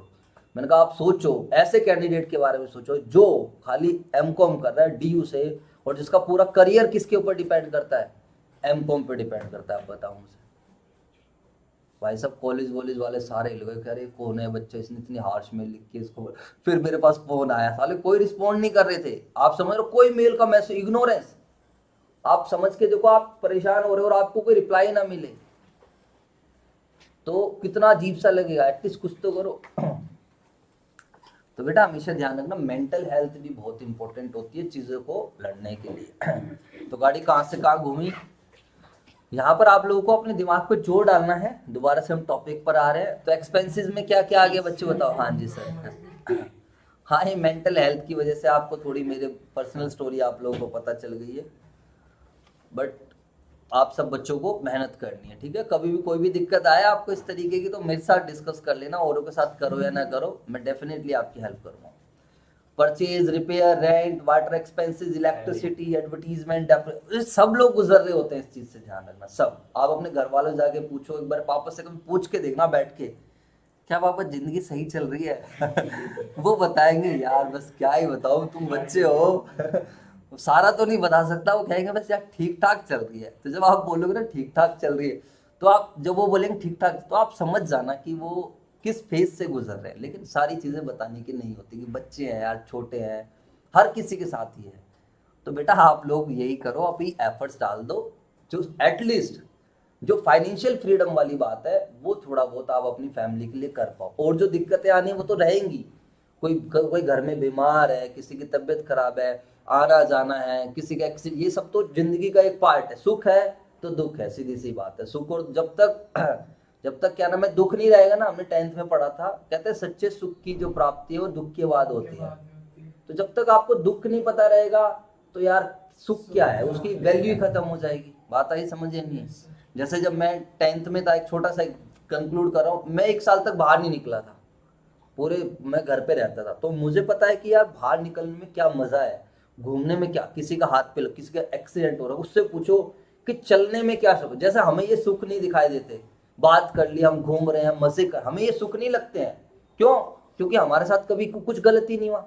लेकिन आप सोच के देखो, जिसके बेचारे के पैर नहीं है या जो चल नहीं पा रहा है, उससे पूछ के देखो कि इसमें भी कितना सुख है। हमें उस चीज में सुख लगता है जो हमारे पास नहीं है। तो मैं लगता है अरे भाई आईफोन आ जाए, गाड़ी आ जाए, बंगला हो जाए, और ये भाई साहब ये सुख देंगे। बेटा ये सब चीज मेटेरियलिस्टिक चीजें होती है। आपको सुख किस चीज है? आपको सेटिस्फैक्शन या फिर आपको अपने माइंड की जो शांति है वो रखनी बहुत जरूरी है। There should be peace. Peace का मतलब होता है शांति आपको अपने दिमाग में। मैंने आपको एक बात बोल दी, इस बात को हमेशा ध्यान रखना। आप जितने मर्जी बड़े बन जाओ, तुम्हारे से बड़ा फिर भी कोई ना कोई तो रहेगा ही। बोलो हाँ यार। चाहे आप एलोन मास्क को ले लो, उससे भी कोई बड़ा हो जाएगा, चाहे रिलायंस को ले लो, चाहे टाटा को ले लो, चाहे किसी को भी ले लो। तो बेटा क्या है, आपको उस चीज को चुनना है जिसमें आपको मजा है। अब जैसे मैं यहाँ पढ़ा रहा हूँ तो एटलीस्ट पैसा मैटर नहीं करता है, मैटर क्या करता है कि आपको शांति है, सुकून है या फिर नहीं। ठीक है मेरे दोस्तों? तो सर जी आप एक्सपेंसेस का अगर मुझे डायरेक्टली जवाब दे देते तो मुझे इतनी सब कहानी में नहीं जाना पड़ता। जी sir, repair, rent, water, electricity, advertisement, depreciation, हाँ जी सर, ये सब ऐसे समझाया था, लेकिन सब भूल गए हो। फोटो स्टेट के खर्चे। और बताओ। सैलरी। सैलरी, शाबाश, एक बच्चा बोल रहा है सैलरी, वेरी गुड। और बताओ। बस तुम्हारे दिमाग में संडे चलेगा, बस थोड़ा से दिमाग को ग्रोथ कर लो। और सर बड़ा टाइम लगेगा अभी निकलने में, तो मेरे दिमाग में तो सैलरी पैलरी चल ही नहीं रहा है, मेरे दिमाग में तो मोबाइल चल रहा है बस सर। हाँ, और बताओ। सैलरी, सैलरी किसको दे देते हैं हम? एजुकेटेड जो स्टाफ है, ऑफिस वाले व्यक्तियों को हम सैलरी देते हैं। और एक क्या रहता है? वेजिस। वेजिस क्या होती है? मजदूरी। वेजिस किसको देते हैं? जो जनरली कहाँ पर काम कर रहे हैं? फैक्ट्री में। और बताओ मेरे दोस्तों, जो जो तुम्हें इंटरेस्ट, सर क्या कर रहे हो आप तो बिल्कुल, interest on loan, bank interest बोल दीजिए, है ना। और बताओ, और बताओ। इलेक्ट्रिसिटी, अपने आसपास देखो और कौन कौन से खर्चे हो सकते हैं। फोटो स्टेट का हो गया है, डेप्रिसिएशन हो गया है, मोबाइल के जैसे चार्जेस, हमारे इंटरनेट एक्सपेंसेस, हमारा महीने इंटरनेट मोबाइल के जो है रिचार्ज वगैरह कराना होता है, बिजनेस के मोबाइल रिचार्ज के, पर्सनल की बात नहीं चल रही है यहाँ पर। और बताओ। और जैसे और देखिए, ट्रैवलिंग एक्सपेंसेस, पोस्टेज, चिट्ठी वगैरह भेजनी पड़ती है, बोलो मेरे दोस्तों, पोस्टेज के खर्चे। और पेट्रोल वगैरह का भी हो सकता है, आपने बिजनेस का कुछ खर्चा कराया, बिजनेस के लिए कुछ सामान मंगाया है। और बताओ। आसपास देखो, बिजनेस के पॉइंट ऑफ सोचो है। हाँ वो मोर डिलीवरी, सेलिंग, अरे सेलिंग, बैड डेट्स तो हमारा, चलो एक्सपेंसेस के साथ लॉस भी ले लेते हैं हम। वैसे मेंटेनेंस बिल्कुल सही है, मेंटेनेंस का एक्सपेंसेस आपको दिख जाएगा। फीस, अगर हम अपने पॉइंट कौन सी फीस? तो fees A Lulu, business point of view से फीस तो हमारा रिवेन्यू नहीं हो जाएगा, बिजनेस के पॉइंट ऑफ नहीं, हम अपने पॉइंट ऑफ व्यू से, अगर अपने किसको दे रहे हो आप फीस? जैसे कि स्कूल की होती है। हाँ, ये संजय क्लासेस स्कूल पढ़ने जाता है। हाँ जी, मतलब जैसे स्कूल में देते हैं नहीं, हाँ, स्कूल में समझ रहा हूँ। तो हाँ, कोई रजिस्ट्रेशन चार्जेस वगैरह। ठीक है मेरे दोस्तों, आई होप कॉन्सेप्ट समझ में आया आप सभी बच्चों को। ऐसे तो बच्चों एक्सपेंसेस कुछ भी हो सकता है, ठीक है मेरे दोस्तों। और इसके अंदर लॉसेस भी ले लेते हैं हम। एक्सपेंसेस में आप सब बच्चों को पता है इंक्लूडिंग लॉसेस भी आ जाते हैं। Expenses also includes losses. तो जब आप लॉसेस लोगे तो लॉसेस कौन कौन से आ जाएंगे बताओ, जो जो आपको याद हो। तो बैड डेट्स, सबसे फेमस लॉस तो यही है, bad debts. Loss on fire, loss by fire, है ना। लॉस बाय एक्सीडेंट, बिल्कुल सही बात है। Loss by fire, accident, loss by theft, ठीक है मेरे दोस्तों। सर एक्सेट्रा करो। अरे यार देखो, एक्सपेंसिव में वो रह गया, तुम भी यार। डिस्काउंट अलाउड, डिस्काउंट देते हैं हम, बोलो हाँ है ना। डिस्काउंट देना हमारे लिए एक्सपेंसिव तो रहता है। डिस्काउंट रिसीव, डिस्काउंट रिसीव तो नहीं इनकम हो गया। समझ में आ गई बात। Yes sir. चलो जी, एक्सेट्रा कर देते हैं सर जी। एक्सेट्रा करके कहानी खत्म करो, वरना तो this is not the inclusive list, this is, इसके अंदर कोई भी चीजें आगे आ सकती है। लास्ट हम चलते हैं मेरे दोस्तों रेवेन्यू की तरफ। रेवेन्यू और इनकम दोनों ले लेते हैं। रेवेन्यू में बेसिकली क्या चलने वाला है आपका? Sales. Bad debt recovered, sales आ जाएगा, और क्या आ जाएगा? चलो बच्चा कह रहा है जी सर जी बैड डेट्स रिकवर्ड। लो जी, लो बेटे ले, ले बेटे ले, बैड डेट्स रिकवर्ड ले, पहले खुश हो जाए। इंटरेस्ट रिसीव्ड, इनकम बताओ बेटे। हाँ जी बताइए बेटा, एक आध इनकम। बहुत बढ़िया, शाबाश, यू कैन डू इट। हाँ जी आप बताओ। देखो हंस रही है, बताओ जल्दी फटाफट। Sir fees received, discount receive, sir loan दिया किसी को, उस पे इंटरेस्ट मिल रहा है। लिख दिया, इंटरेस्ट रिसीव्ड हुआ, लिख दिया, fees received, fees receive, commission received. हाँ, अब बिजनेस भी काम करेगा, वाह भाई वाह। अब बिजनेस, अब संजय क्लासेस जाएगा बेटे काम करने। आज से मैं भी जॉब पे जा रहा हूँ। सर जी आपने बहुत दिन पढ़ा दिया, अब मैं जाऊंगा पढ़ाने। वाह वेरी गुड।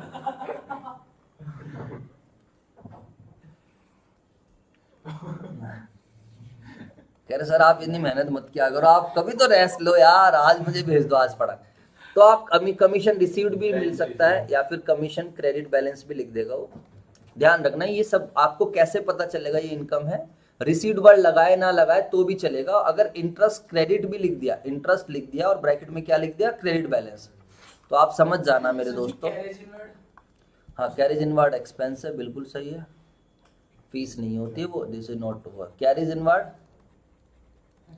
टेम्पो वाले को हमने पैसे दिए हैं, वो हमारा एक्सपेंस है। कैरेज आउटवर्ड, देखो ऐसे याद आते रहेंगे, समझ आया नहीं है? जितना खुद से सोचोगे उतना ही मजा भी आएगा, आप लोगों को दिक्कत भी नहीं रहेगी। एक्सपेंसेस की जगह फिर क्या होगा, इन्वेंटरी सेल्स रिटर्न होती है वो। ठीक है मेरे दोस्तों, उसको हम स्पेशल आइटम में रख लेंगे। आई होप, मुझे लगता है आप सभी बच्चों को समझ आ गई होगी बातें। Yes, sir. और कोई इनकम डालने का मन है तो बताओ। इंटरेस्ट और इन्वेस्टमेंट बोल देते हैं, इंटरेस्ट ऑन इन्वेस्टमेंट। ठीक है, और बताओ मेरे दोस्तों। Bad debts recovered, interest received, discount received, fees received, commission, interest on investment. और बताइए, और कोई भी इनकम हो सकती है। Profit on sale of asset, आपने किसी एसेट को बेच के प्रॉफिट कमा लिया, वहां पर घाटा भी ऊपर भी आ सकता है। कोई loss on sale of asset. तो ये फायदा होता है दिमाग लगाने का कि हम ऑन द स्पॉट चीजें बना रहे हैं। हम, मैं पहले से लिख के नहीं लाया हूँ बच्चों। अब इसी चीज को कम टाइम में कराना हो, मैं पहले से ही नोट्स है, इसी चीज को बस फटाफट बता दो। उसमें फिर उतनी फाउंडेशन नहीं बनती है। उसमें बस जो पकी पकाई खिचड़ी है वो डाल दी हमने। अब यहाँ पर आप लोगों को क्या है, आपने खुद से भी हेल्प करी है इसमें। तो मेरे हिसाब से अब सभी बच्चों को लगता है कि आपको जो है ट्रायल बैलेंस के बारे में नॉलेज हो गई है। बोलो। अब हम क्या करते हैं, यहाँ पर 6 तो नहीं बनाते, कुछ मिसलेनियस आइटम्स डालते हैं। कुछ क्या डालते हैं हम, मिसलेनियस, या मिसलेनियस की जगह स्पेशल आइटम डाल देते हैं, सो दैट कि आप लोगों को ध्यान रहे कि स्पेशल आइटम्स क्या होते हैं। ठीक है मेरे दोस्तों, बोलो। अब जैसे कि जनरल रिजर्व, जैसे कि हम बात करते हैं जनरल रिजर्व। अभी हम एक चैप्टर पढ़कर आए हैं, बताओ रिजर्व के कौन से बैलेंस मिलेंगे। अभी समझाया था, बोलो ना भाई। अरे यार, तुमने तो जिंदगी हमारी खराब कर दी। प्रॉफिट से बनेगा। कोई फायदा नहीं है, गधा है गधा, इसे कुछ समझाने का फायदा नहीं है। क्या क्रेडिट, मेरे मुंह से निकल गई सर। बेटा उस दिन इतना टाइम, इतने बढ़िया नोट्स भी बनवाए थे, आपको समझाया भी था। तो मेरे दोस्तों, रिजर्व के कौन से बैलेंस होते हैं, क्रेडिट बैलेंस होता है। ठीक है, reserve is a part of profit, इसलिए मैं इसको स्पेशल में लिख रहा हूँ। कोई प्रोविजन है, कोई क्या है मेरे दोस्तों, प्रोविजन। तो ये भी, और रिजर्व एंड प्रोविजन का डिफरेंस अगर भूल गए हो तो प्लीज देख लेना आप लोग, आपको मिल जाएगा। चलो जी सर, आगे चलते हैं और बताओ। सेल्स रिटर्न, सेल्स के बैलेंस क्रेडिट होते हैं, तो सेल्स रिटर्न के balance debit. Purchase return credit. ठीक है, ओपनिंग स्टॉक, क्लोजिंग स्टॉक तो नहीं आता ट्रायल बैलेंस में, मैं बताऊंगा आप लोगों को, थोड़े बड़े हो जाओ। ठीक है, डेबिट। ठीक है बच्चे, बताओ और बताओ, और क्या हो सकता है स्पेशल आइटम्स में। बीआर वगैरह, बीआर बीपी तो स्पेशल नहीं है, वो तो सिंपल हमने, बीआर हमारी एसेट्स होती है, बीपी क्या होती है, लायबिलिटी। ठीक है, और कुछ, और कोई आएगा तो देख लेंगे। बुक डेट्स, क्या बुक डेट्स, क्या होता, वैसे बुक डेट्स हम डेटर ही होते हैं हमारे, डेटर का ही दूसरा नाम है। डेटर क्या होते हैं, हमारी एसेट्स, है ना। खत्म कर दे अब इसको। जी सर, बिल्कुल क्लियर है। तो सब कुछ हमने रिवाइज करा बिल्कुल लॉजिकली। अब सर बस थोड़ा सा और बता दीजिए, फिर अपना करते हैं क्लास क्लोज।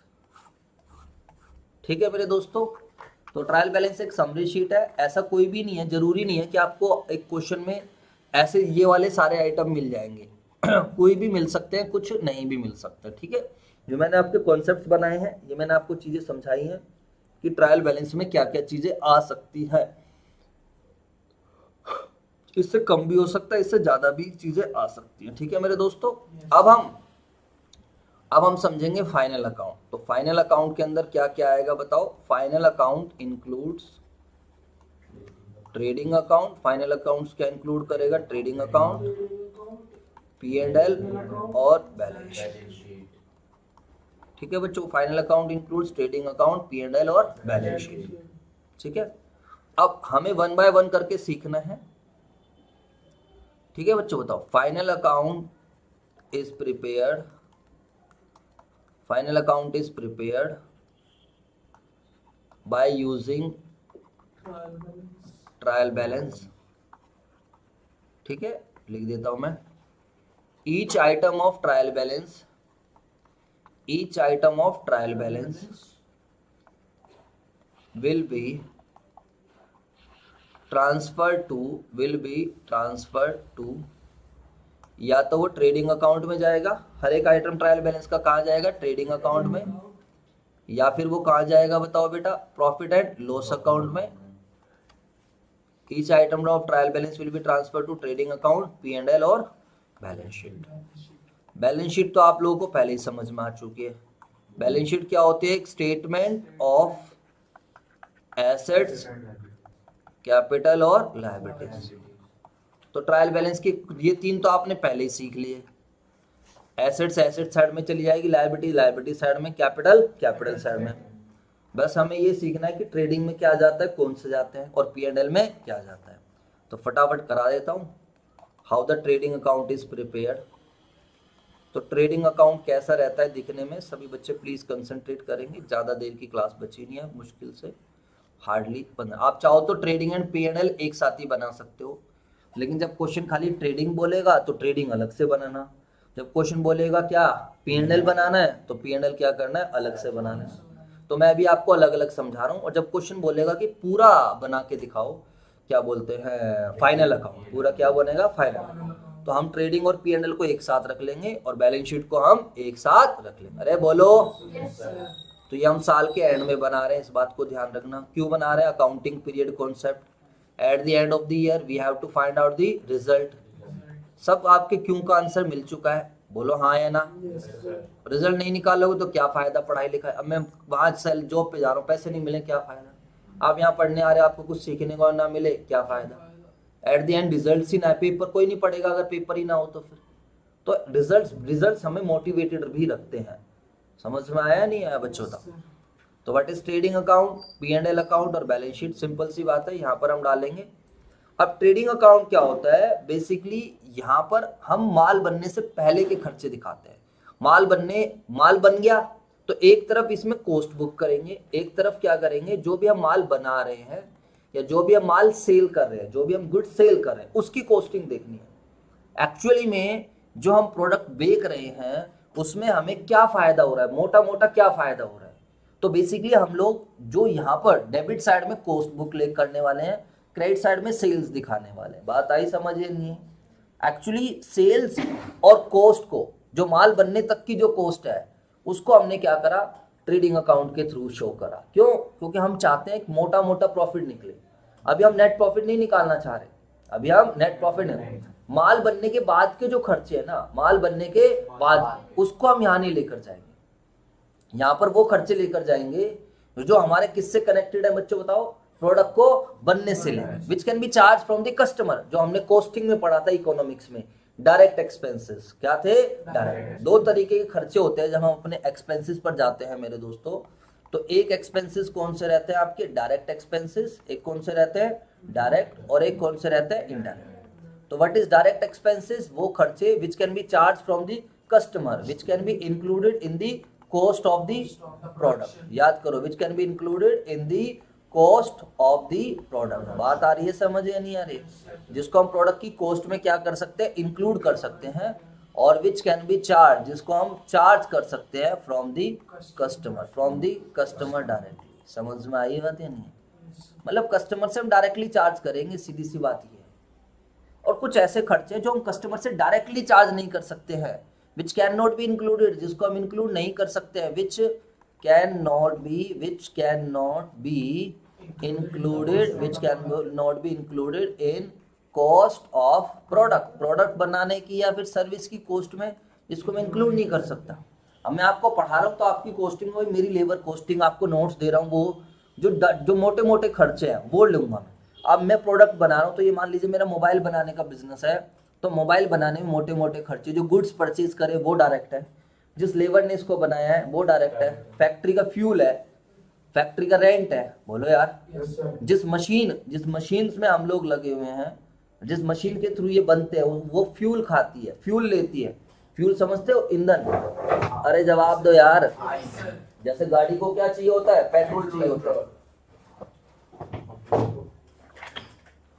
जैसे गाड़ी को क्या चाहिए होता है, पेट्रोल।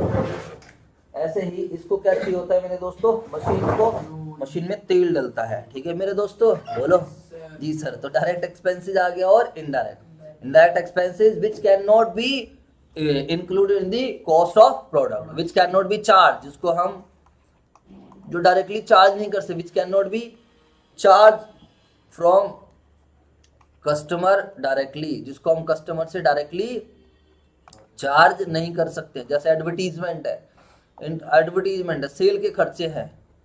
अब एक बात आओ, इतने सारे अगर सारी चीजें कस्टमर से चार्ज करने लग गए, बस हो गया, फिर तो हो गई बात। सेंटर फ्रेश 1 रुपए की मिल जाती है। आप मुझे बताओ, पता नहीं कब से 1 रुपए की चल रही है। अब आप सोच के देखो, माचिस की डिब्बी। अब आप सोचिए क्या रीजन है उसका। रीजन सर जी सिंपल सा ये है कि हम लोग ना सारे खर्चे कस्टमर से चार्ज नहीं कर रहे। एडवर्टीजमेंट करोड़ों रुपए, तो कितनी तो बड़ी बड़ी मशीन्स लगी हैं, कितने करोड़ों रुपए तो उनके एडवर्टीजमेंट में खर्च हो जाते हैं। तो सर वो फिर कहाँ से चार्ज करते हैं, वो मैंने आपको बताया, वो सेल ज्यादा करते हैं। वो क्या करते हैं, सेल। जितनी ज्यादा क्वांटिटी में सेल होगी, जितना मोटा ग्रोस प्रॉफिट हो जाएगा, उतनी फिर क्या है। जैसे आप लोगों ने पढ़ा हो इकोनॉमीज ऑफ स्केल, अगर आप लोगों ने लॉ ऑफ वेरिएबल प्रोपोर्शन पढ़ा हो तो वहां पर क्या आता है, इकोनॉमीज ऑफ स्केल क्या होता है, बताओ क्या होता है। What is the meaning of economies of scale, पता ही नहीं सर क्या होता है। हम तो खुश हो रहे हैं कि हम बहुत अच्छे से पढ़ रहे हैं, हमारी क्लासेस बहुत बढ़िया हो रही है, मजा आ रहा है। तो मेरे दोस्तों मैं बता देता हूँ, इकोनॉमीज ऑफ स्केल का मतलब होता है जब हम लार्ज स्केल में प्रोडक्शन करते हैं। जब हम प्रोडक्शन क्या करते हैं, लार्ज स्केल। तो लार्ज स्केल में प्रोडक्शन करने से जो हमारी कॉस्ट कम आती है, उसको हम क्या बोलते हैं, इकोनॉमीज ऑफ स्केल, यानी कि प्रोड्यूसिंग इन लार्ज क्वांटिटी। अब सोचो यार, 1 रुपए की सेंटर फ्रेश है तो पूरे इंडिया में जा रही है, कितनी सारी पॉपुलेशन है, 135 करोड़ की पॉपुलेशन। तो कहते हैं हम लेज की बात करें, 5 रुपए का, 10 का, जितने का, कॉस्टिंग क्या आ रही है उसकी, कुछ नहीं है, फिर भी चार्ज कर रहे। पेप्सी की बात करें तो उनकी कॉस्टिंग इतनी ज्यादा नहीं है, बट एडवर्टीजमेंट का भी कॉस्ट है। और कोई भी एंटिटी अगर मार्केट में प्रोडक्ट बेच रही है या चल रही है, इसका मतलब ये है कि वो कुछ ना कुछ तो प्रॉफिट कमाएगी। अगर वो प्रॉफिट कुछ भी नहीं कमाएगी तो वो ज्यादा टाइम तक सरवाइव नहीं कर पाएगी। जैसे आप ज्यादा टाइम तक खाना नहीं खाओगे, हम लोग तो हम सरवाइव नहीं कर पाएंगे फिर। तो अगर एंटिटी 1 साल लॉस झेल लेगी, 2 साल झेल लेगी, 4 साल झेल लेगी, जिंदगी भर थोड़ी लॉस झेलती रह जाएगी। तो अब आप लोगों को मुझे लगता है आइडिया लग चुका है कि व्हाट इज ट्रेडिंग अकाउंट। तो ट्रेडिंग अकाउंट में कुछ भी नहीं करना है, आप लोगों को क्लोजिंग करनी है। और किसकी क्लोज करनी है, डायरेक्ट एक्सपेंसेस। तो डायरेक्ट एक्सपेंसेस मैं यहाँ पर लिखूं तो ये कहाँ ट्रांसफर होते हैं, ट्रांसफर टू ट्रेडिंग अकाउंट, बोलो। और इनडायरेक्ट एक्सपेंसेस कहाँ ट्रांसफर होते हैं, प्रॉफिट एंड लॉस। पहले तो मैंने समझा, अब बहुत आसान है। डायरेक्ट एक्सपेंसेस के बैलेंस क्या होंगे, डेबिट। तो अब इसको क्लोज करना है तो क्या कर दो, क्रेडिट। और कौन से अकाउंट को डेबिट कर दिया, ट्रेडिंग अकाउंट। एक्चुअली अभी थोड़ी देर में देखना ट्रेडिंग अकाउंट भी क्लोज हो जाएगा। अभी थोड़ी देर में देखना ट्रेडिंग अकाउंट भी क्या हो जाएगा, क्लोज, जब रिजल्ट निकल रहा होगा। तो अभी तो क्या करा, एक जैसे नीचे के आइटम को एक जगह रख दो, so that we can find out the result, we can find out the required results. और मेरे दोस्तों रिक्वायर्ड रिजल्ट्स क्या है, हमें पता चले कि हमारी एंटिटी कुछ प्रॉफिट्स कमा भी रही है या फिर नहीं कमा रही। पहले मोटा मोटा प्रॉफिट पता लगाएं और फिर वो करें। समझ में आई बात या नहीं? अब मैं आपको एंट्री बताता हूँ। जैसे कि ट्रायल बैलेंस से आपको आइटम देखना होता है, कौन कौन से आइटम जाएंगे ट्रेडिंग अकाउंट में। तो ट्रेडिंग अकाउंट डेबिट, जैसे ट्रायल बैलेंस में ओपनिंग स्टॉक पड़ा होगा। व्हाट इज ओपनिंग स्टॉक, जो सामान हमारा पिछली बार नहीं बिका, ये ट्रायल बैलेंस में कहाँ पड़ा होगा, डेबिट साइड। प्लीज क्लोज करना सीखें, एंट्री कोई नहीं सिखाता मार्केट में, ध्यान रखना। इतना मैंने बेस बनाया, इतनी देर में तो चैप्टर के 4-5 क्वेश्चन पे पहुंच जाते बाहर लोग। ट्रायल बैलेंस स्क्वायर है, ऐसे ऐसे बन जाता है, खत्म कहानी, ऐसे थोड़ी होता है। अब हम इसको क्लोज करना सीखेंगे एक एक आइटम को। अभी सीधा बता रहा हूँ कि कौन कौन सा आइटम आपके ट्रेडिंग में जाएंगे। ओपनिंग स्टॉक ट्रायल बैलेंस में कहाँ पड़ा होगा, डेबिट, क्लोज कर दीजिए। परचेज कहाँ पड़ा होगा, डेबिट, तो परचेज को कर दीजिए क्लोज। जैसे बच्चे ने बोला था कैरीज इनवर्ड, क्या है, तो what is carries inward, direct expenses. क्योंकि टेम्पो वाले को पैसे दिए हैं सामान मंगाने के लिए। समझ आई बात या नहीं? फैक्ट्री का रेंट, कौन सा रेंट मेरे दोस्तों? फैक्ट्री का रेंट। सब डाल, माल बनने से पहले के खर्चे, फ्यूल, मशीन का फ्यूल, बोलो हाँ या ना। और क्या कह सकते हो? जो है वेजेस, बिल्कुल सही बात है, वेजेस। तो वेजेस मजदूरी होती है, वेजेस हम किसको पे करते हैं? लेबर को पे करते हैं। समझ आया कुछ है नहीं है?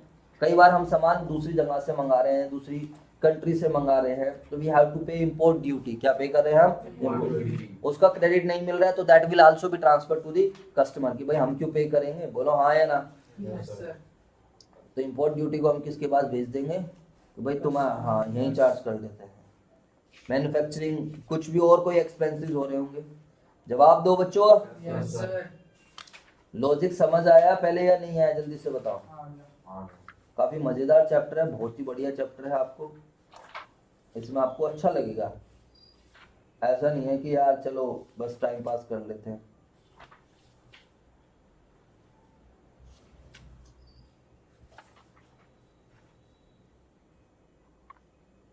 ठीक है, चले आगे। जी सर जी, बिल्कुल बात क्लियर हो गई है। अब सर अगर इसको हमें दिखाना होगा, आपको एंट्री बनाने की आवश्यकता नहीं है, एंट्री जब बोलेगा तब बनाना। आप सीधा फाइनल अकाउंट बनाओगे तो ट्रायल बैलेंस से आप उठाओगे कौन कौन से आइटम जो जो आपके काम के हैं। ओपनिंग स्टॉक यहाँ डाल देना, परचेजेज होगी तो परचेजेज डालना, ठीक है। और परचेज में से हम क्या माइनस कर देंगे? परचेज रिटर्न, क्योंकि हमने सामान इतने का खरीदा था और इतने का क्या कर दिया? वापस कर दिया। तो एक्चुअल में तो हमारा खर्चा इतने का हो रहा है, बोलो हाँ या ना। और अगर आप परचेज रिटर्न की एंट्री बना के दिखाना चाहते हो तो परचेज रिटर्न के बैलेंस क्या होते हैं? क्रेडिट। तो परचेज रिटर्न को हम क्लोज करेंगे तो परचेज रिटर्न क्या हो जाएगा? डेबिट। क्लोज कर रहे हैं, बोलो बच्चों। और परचेज रिटर्न को हमने ट्रेडिंग में नहीं लेकर गए, हम इसको कहाँ लेकर गए हैं? परचेज अकाउंट में। समझ में आई बात या नहीं? क्योंकि हमने परचेज में से माइनस करके दिखाया है, तो इसलिए आप एंट्री वो भी बना सकते हो। तो अब सीधा क्वेश्चन जब आपके पेपर में आएंगे तो वो तो मैं लॉजिकली समझा रहा हूँ। और अगर क्वेश्चन ने आपसे क्लोजिंग एंट्री मांग ली तो फिर तो ये करके भी दिखानी पड़ेगी। दिस इज क्लोजिंग एंट्री जो हम साल के एंड में बना रहे हैं। समझ में आई बात या नहीं है? बड़ा सिंपल सा लॉजिक है। इन सबके बैलेंस क्या होते हैं? डेबिट। अब यार ये सब भी मैं लिखूं तो यार फिर मुझे ऐसा लगता है कि तुम्हें कुछ भी नहीं पता है। डेबिट बैलेंस होते हैं तो क्लोज करने के लिए इनको क्या कर दिया? क्रेडिट किया। ये सब यार अच्छा सा नहीं लगता यार, लिखने की जरूरत है क्या ये भी? तो मतलब फिर ऐसा लगता है कि मतलब मैं तुम्हारे पे बिल्कुल भी भरोसा नहीं कर रहा हूँ। और फिर थोड़ा सा ये सब चीज़ें लिखनी भी नहीं होती है। अब मान लो तुम्हारे नोट्स हैं, अगर मैं ये सब कुछ लिख दूंगा, कोई दूसरा पढ़ेगा वो वैसे ही पता लगा लेगा, तो तुम खुद पकड़ोगे तो चीज़ें ठीक रहेगी ना बच्चों, बताओ। और फिर इसमें टाइम भी बहुत ज़्यादा वेस्ट होता है, ठीक है। अब ओपनिंग स्टॉक के बैलेंस डेबिट क्लोज कर दे। परचेज हो गया। डायरेक्ट एक्सपेंसेस यहाँ पर सारे डालने होते हैं, आपको ये डायरेक्ट एक्सपेंसेस लिख के दिखाने की जरूरत नहीं है, बस आपको एक्सपेंसेस में से आइडेंटिफाई करना है कौन सा डायरेक्ट है और कौन सा इनडायरेक्ट है। और मैंने आपका बेस बना ही दिया है तो अब आप आइडेंटिफाई कर लोगे, ठीक है बेटा। जैसे कैरिज इनवार्ड है, और बताओ क्या है? फैक्ट्री का रेंट है, और बताओ हाँ फ्रेट इनवार्ड बात है कि वेजिस हो गया है, ठीक है। और बताओ, और फैक्ट्री रेंट हो गया है, और फ्यूल हो गया है। क्या हो गया मेरे दोस्तों? फ्यूल हो गया है, ठीक है। और बताओ उसके अलावा और तो डालना चाहो तो इंपोर्ट ड्यूटी, जैसे कि मैंने आप लोगों को समझाया। ट्रांसपोर्टेशन एक्सपेंसेस नहीं, ट्रांसपोर्टेशन तो नहीं आएगा इसके अंदर। ट्रांसपोर्टेशन अगर आप वो कैरीज के अंदर आ गया, अगर आपने सामान मंगाया तो माल बनने के बाद का खर्चा है। प्रोडक्ट बन चुका है, प्रोडक्ट बन के आप बेच रहे हो फिर तो वो कहाँ जाएगा बताओ मेरे दोस्तों? फिर तो वो कहाँ जाएगा? P&L में जाएगा। इसके अलावा डायरेक्ट के अलावा जितने भी खर्चे इनकम है वो सब कहाँ जाएगी? P&L में। बन गया P&L पे फिर। अच्छा सर, अब ये तो आपने खाली खर्चे डलवाए, इनकम भी तो डलवा। बिल्कुल। डायरेक्ट इनकम क्या होती है? Mainly income. अब एक बात बताओ, मैं आप लोगों से मेनली इनकम कौन सी करता हूँ? जो आप फीस देते हो, बोलो हाँ है ना। तो that is my direct income. But sir क्या आप फीस के से ही कमाते हो? ज्यादातर तो मेरा मेन काम यही है। अब एक सेकेंडरी इनकम भी जनरेट हुई है फर्स्ट टाइम की, चलो जॉब वॉब लग गई है तो थोड़ा वहाँ से भी कुछ पैसा आ जाएगा, वो फर्स्ट टाइम है। वरना मेरा मेनली जो सोर्स ऑफ इनकम यही रहता है। गाड़ी घुमाते रहते हैं, कभी कम और कभी ज़्यादा, कोई दिक्कत ही नहीं है उसमें। लेकिन सर आपने किसी को ब्याज पे पैसा दे दिया, वहाँ से इंटरेस्ट कमा लिया, आपको कमीशन मिल गई, तो वो सारी इनडायरेक्ट इनकम है। वो सारी कौन सी इनकम है? डायरेक्ट इनकम के लिए आप मेहनत करोगे, जो मेहनत करके आप इनकम जनरेट कर रहे हो, that is known as direct. अब देखो जो जॉब से सैलरी मिलेगी, that is not my income of business, उसका बिजनेस से कोई लेना देना नहीं है। बस उसको अगर मैं पैसे को यहाँ लगा रहा हूँ, that will be considered as capital. ध्यान इधर देख लो, बिजनेस को मतलब नहीं है कि पैसा कहाँ से लेके आ रहे हो आप। बोलो यार, बिजनेस कहते जी मालिक आपने पैसा लगाया तो कैपिटल बन गया, तो वो मेरा पर्सनल है। बोलो बच्चों, जैसे मैं बाहर कहीं घूमने जा रहा हूँ, खा रहा हूँ, पी रहा हूँ, जो मर्जी कर रहा हूँ, उसको बिजनेस थोड़ी चढ़ाता रहेगा, क्योंकि आप मेरी अकाउंटिंग थोड़ी कर रहे हो। आप अकाउंटिंग तो किस चीज की कर रहे हो? बिजनेस की कर रहे हो। अब अगर हम सेल्स को क्लोज करेंगे तो what will be the entry? Sales account debit to trading account. Sales के बैलेंस क्या होते हैं? क्रेडिट। क्लोज करेंगे तो हम क्या करेंगे? डेबिट। ठीक है मेरे दोस्तों, अब सेल्स रिटर्न के बैलेंस क्या होते हैं? डेबिट। क्लोज करेंगे तो क्रेडिट। और सेल्स रिटर्न हम किसके थ्रू क्लोज करेंगे? सेल्स। ठीक है बच्चों, समझ में आई बात या नहीं? तो आपको यहाँ पर क्या दिखेगा? By sales minus sales return. हाँ, सेल्स में से हम लोग सेल्स रिटर्न यहाँ पर माइनस कर देंगे। और आप सही बच्चों को पता है यार, सेल्स रिटर्न का दूसरा नाम भी होता है। क्या नाम होता है? Return inward. ठीक है, इसको हम क्या बोलते हैं? Return outward. ठीक है मेरे दोस्तों, बोलो। बस एक आइटम और आएगा यहाँ पर, बाय क्लोजिंग स्टॉक। ठीक है, क्लोजिंग स्टॉक का मतलब है जो सामान बिका नहीं, जो सामान बिका नहीं। ये मैंने आपको पहले भी इसका लॉजिक बताया था। हमने मान लीजिए 1000 टी शर्ट्स बनाई हैं। कितनी टी शर्ट्स हैं? 1000। दोस्तों पहले की थी 1000। ये पिछले साल का क्लोजिंग था। ये वाला जो ओपनिंग था, ये पिछले साल का क्लोजिंग। और जब कभी नया बिजनेस होगा तो ओपनिंग रहेगा ही नहीं, हाँ या ना? तो जो पिछले साल का क्लोजिंग था वो इस साल क्या बना? ओपनिंग, क्योंकि वो इस साल बिकेगा, इस साल की कॉस्ट बुक करेंगे। तो अब मान लीजिए टोटल 1000 हो गई, लेकिन बिकी कितनी है? 800। बिकी कितनी है? 800। तो सर जी बड़ी सिंपल सी बात है, छठी क्लास, कंपैरिजन हमेशा दो इक्वल चीजों में। मैं आप लोगों की कंपैरिजन करूं चलेगा, आपकी कर सकता हूं आपकी, लेकिन मैं आपकी कंपैरिजन इनकी नॉलेज के साथ नहीं कर सकता, क्योंकि इस बच्चे ने तो 12th भी कर ली है, सीए का भी कुछ पढ़ रहा है। बोलो हाँ है ना?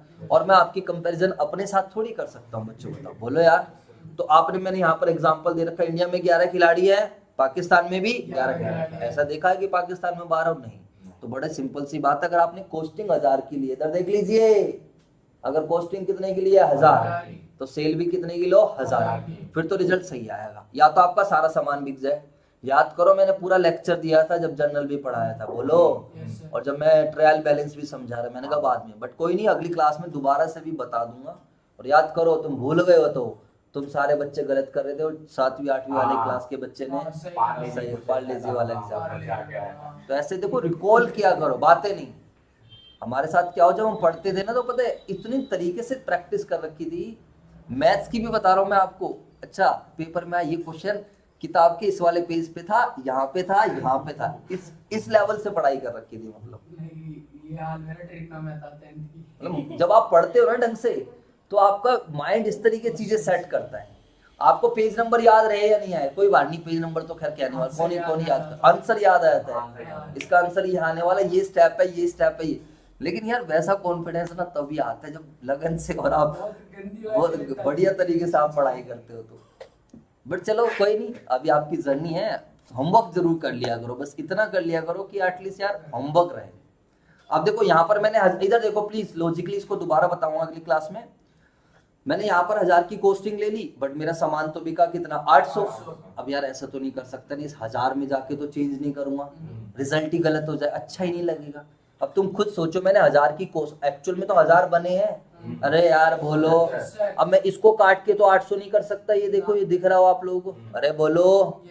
मैं इन सबको काट के इसमें तो कटिंग कुछ कर नहीं सकता कि सर जी इसकी 800 बना लो, नहीं सर कैसी बात, वो तो रिजल्ट भी गलत जाएगा। आपको फाइनल अकाउंट ओनर को दिखाना है, आपका एक्सप्लेनेशन मांगेगा वो। तुमने यहाँ 800 कर दिया, रिजल्ट तो सही आ जाएगा, बट तुम क्या हो फिर, क्या वो 200 का है, ओनर क्या दिखाया क्यों नहीं?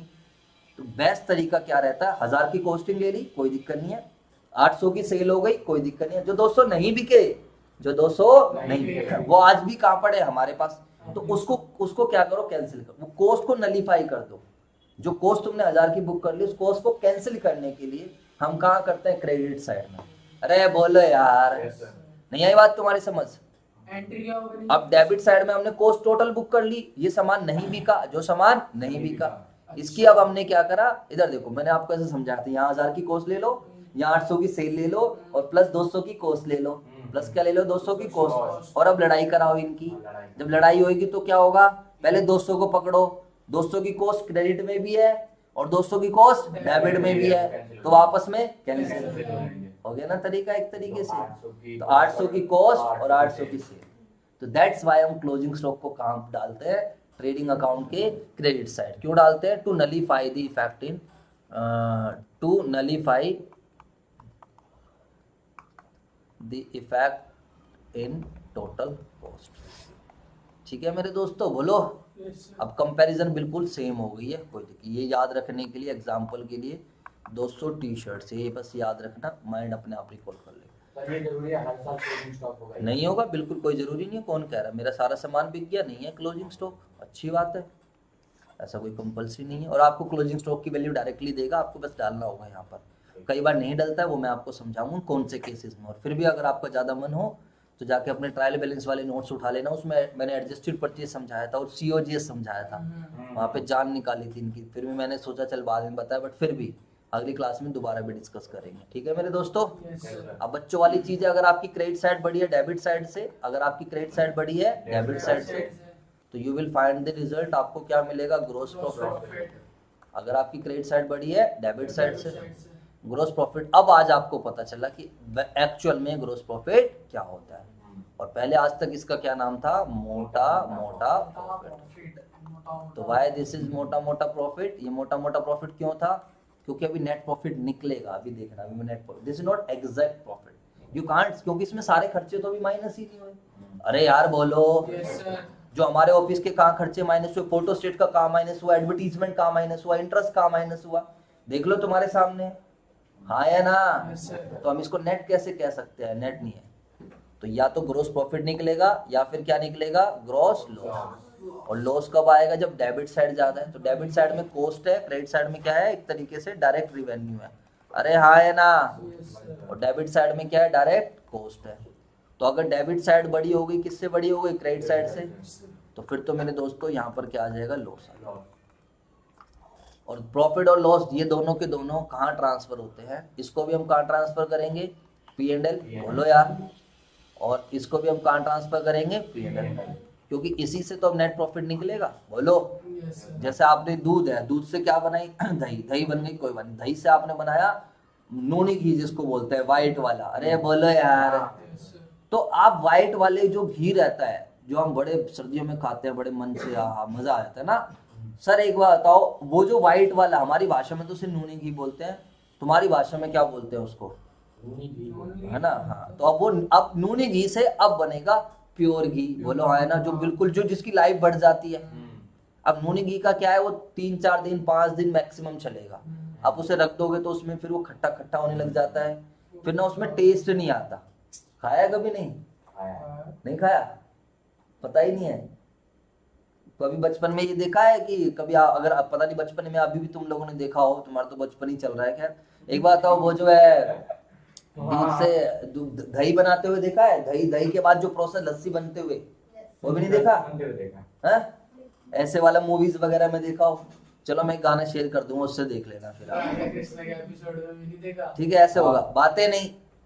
ये वैसे आजकल तो मशीन्स भी आ गई है, मशीन से तो वो जो व्हाइट व्हाइट निकलता है वो है एक तरीके ग्रोस प्रॉफिट, बोलो।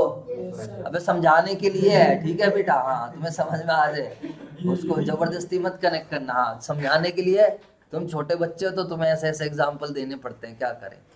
अब हम लोग क्या निकालेंगे, now we are going to find out the net profit. अब आप अपने ट्रायल बैलेंस के आइटम देखोगे तो कुछ आइटम क्लोज हो चुके हैं, जो डायरेक्ट नेचर के थे वो सारे आइटम्स क्या हो चुके हैं, क्लोज हो चुके हैं। तो ऐसे क्लोजिंग हो जाती है, क्योंकि जैसे जिसके डेबिट थे उसको क्रेडिट कर दिया, जिसके बैलेंस क्रेडिट थे उसको क्या कर दिया, डेबिट। ठीक है मेरे दोस्तों, बोलो। बस अब P&L बनते के साथ बात खत्म हो जाएगी हमारी। अब जैसे कि ये ट्रेडिंग अकाउंट बनाया आप लोगों का, दिस इज ट्रेडिंग अकाउंट। अगर एंट्री बताऊं तो ग्रोस प्रॉफिट यहाँ पर आया है, बोलो हाँ या ना। इसको कहाँ ट्रांसफर करा है, P&L में। और यहाँ पर क्या आया है, ग्रोस लॉस आया है, इसको भी कहाँ ट्रांसफर करा है, P&L में।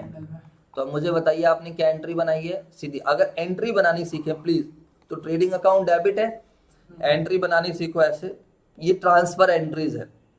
ये कौन सी एंट्री है? ट्रांसफर। तो इसकी मैं क्या एंट्री बनाऊंगा? एंट्री बनाऊंगा ट्रेडिंग अकाउंट डेबिट, क्योंकि ट्रेडिंग अकाउंट क्या हो रहा है? डेबिट हो रहा है। लेजर से एंट्री बना रहे हैं, ट्रेडिंग अकाउंट की तो एंट्री डेबिट साइड में टू, सीधा लिख दिया इसको मैंने, कहाँ ट्रांसफर करा? P&L। क्या ग्रोस प्रॉफिट लिखना, फिर दोबारा ट्रांसफर करोगे और नरेशन लिख दोगे gross profit transfer to P&L। आई बात समझ? Yes sir. बोलो मेरे दोस्तों। Yes sir. और जो समझदार है वो कहेगा ट्रेडिंग अकाउंट भी क्लोज हो गया। बिल्कुल क्लोज होगा। ट्रेडिंग अकाउंट का जो रिजल्ट था वो रिजल्ट कहाँ आ गया? P&L में। समझ आई बात या नहीं आई? ऐसे अगर ग्रोस लॉस होगा तो ग्रोस लॉस की क्या एंट्री बनाओगे?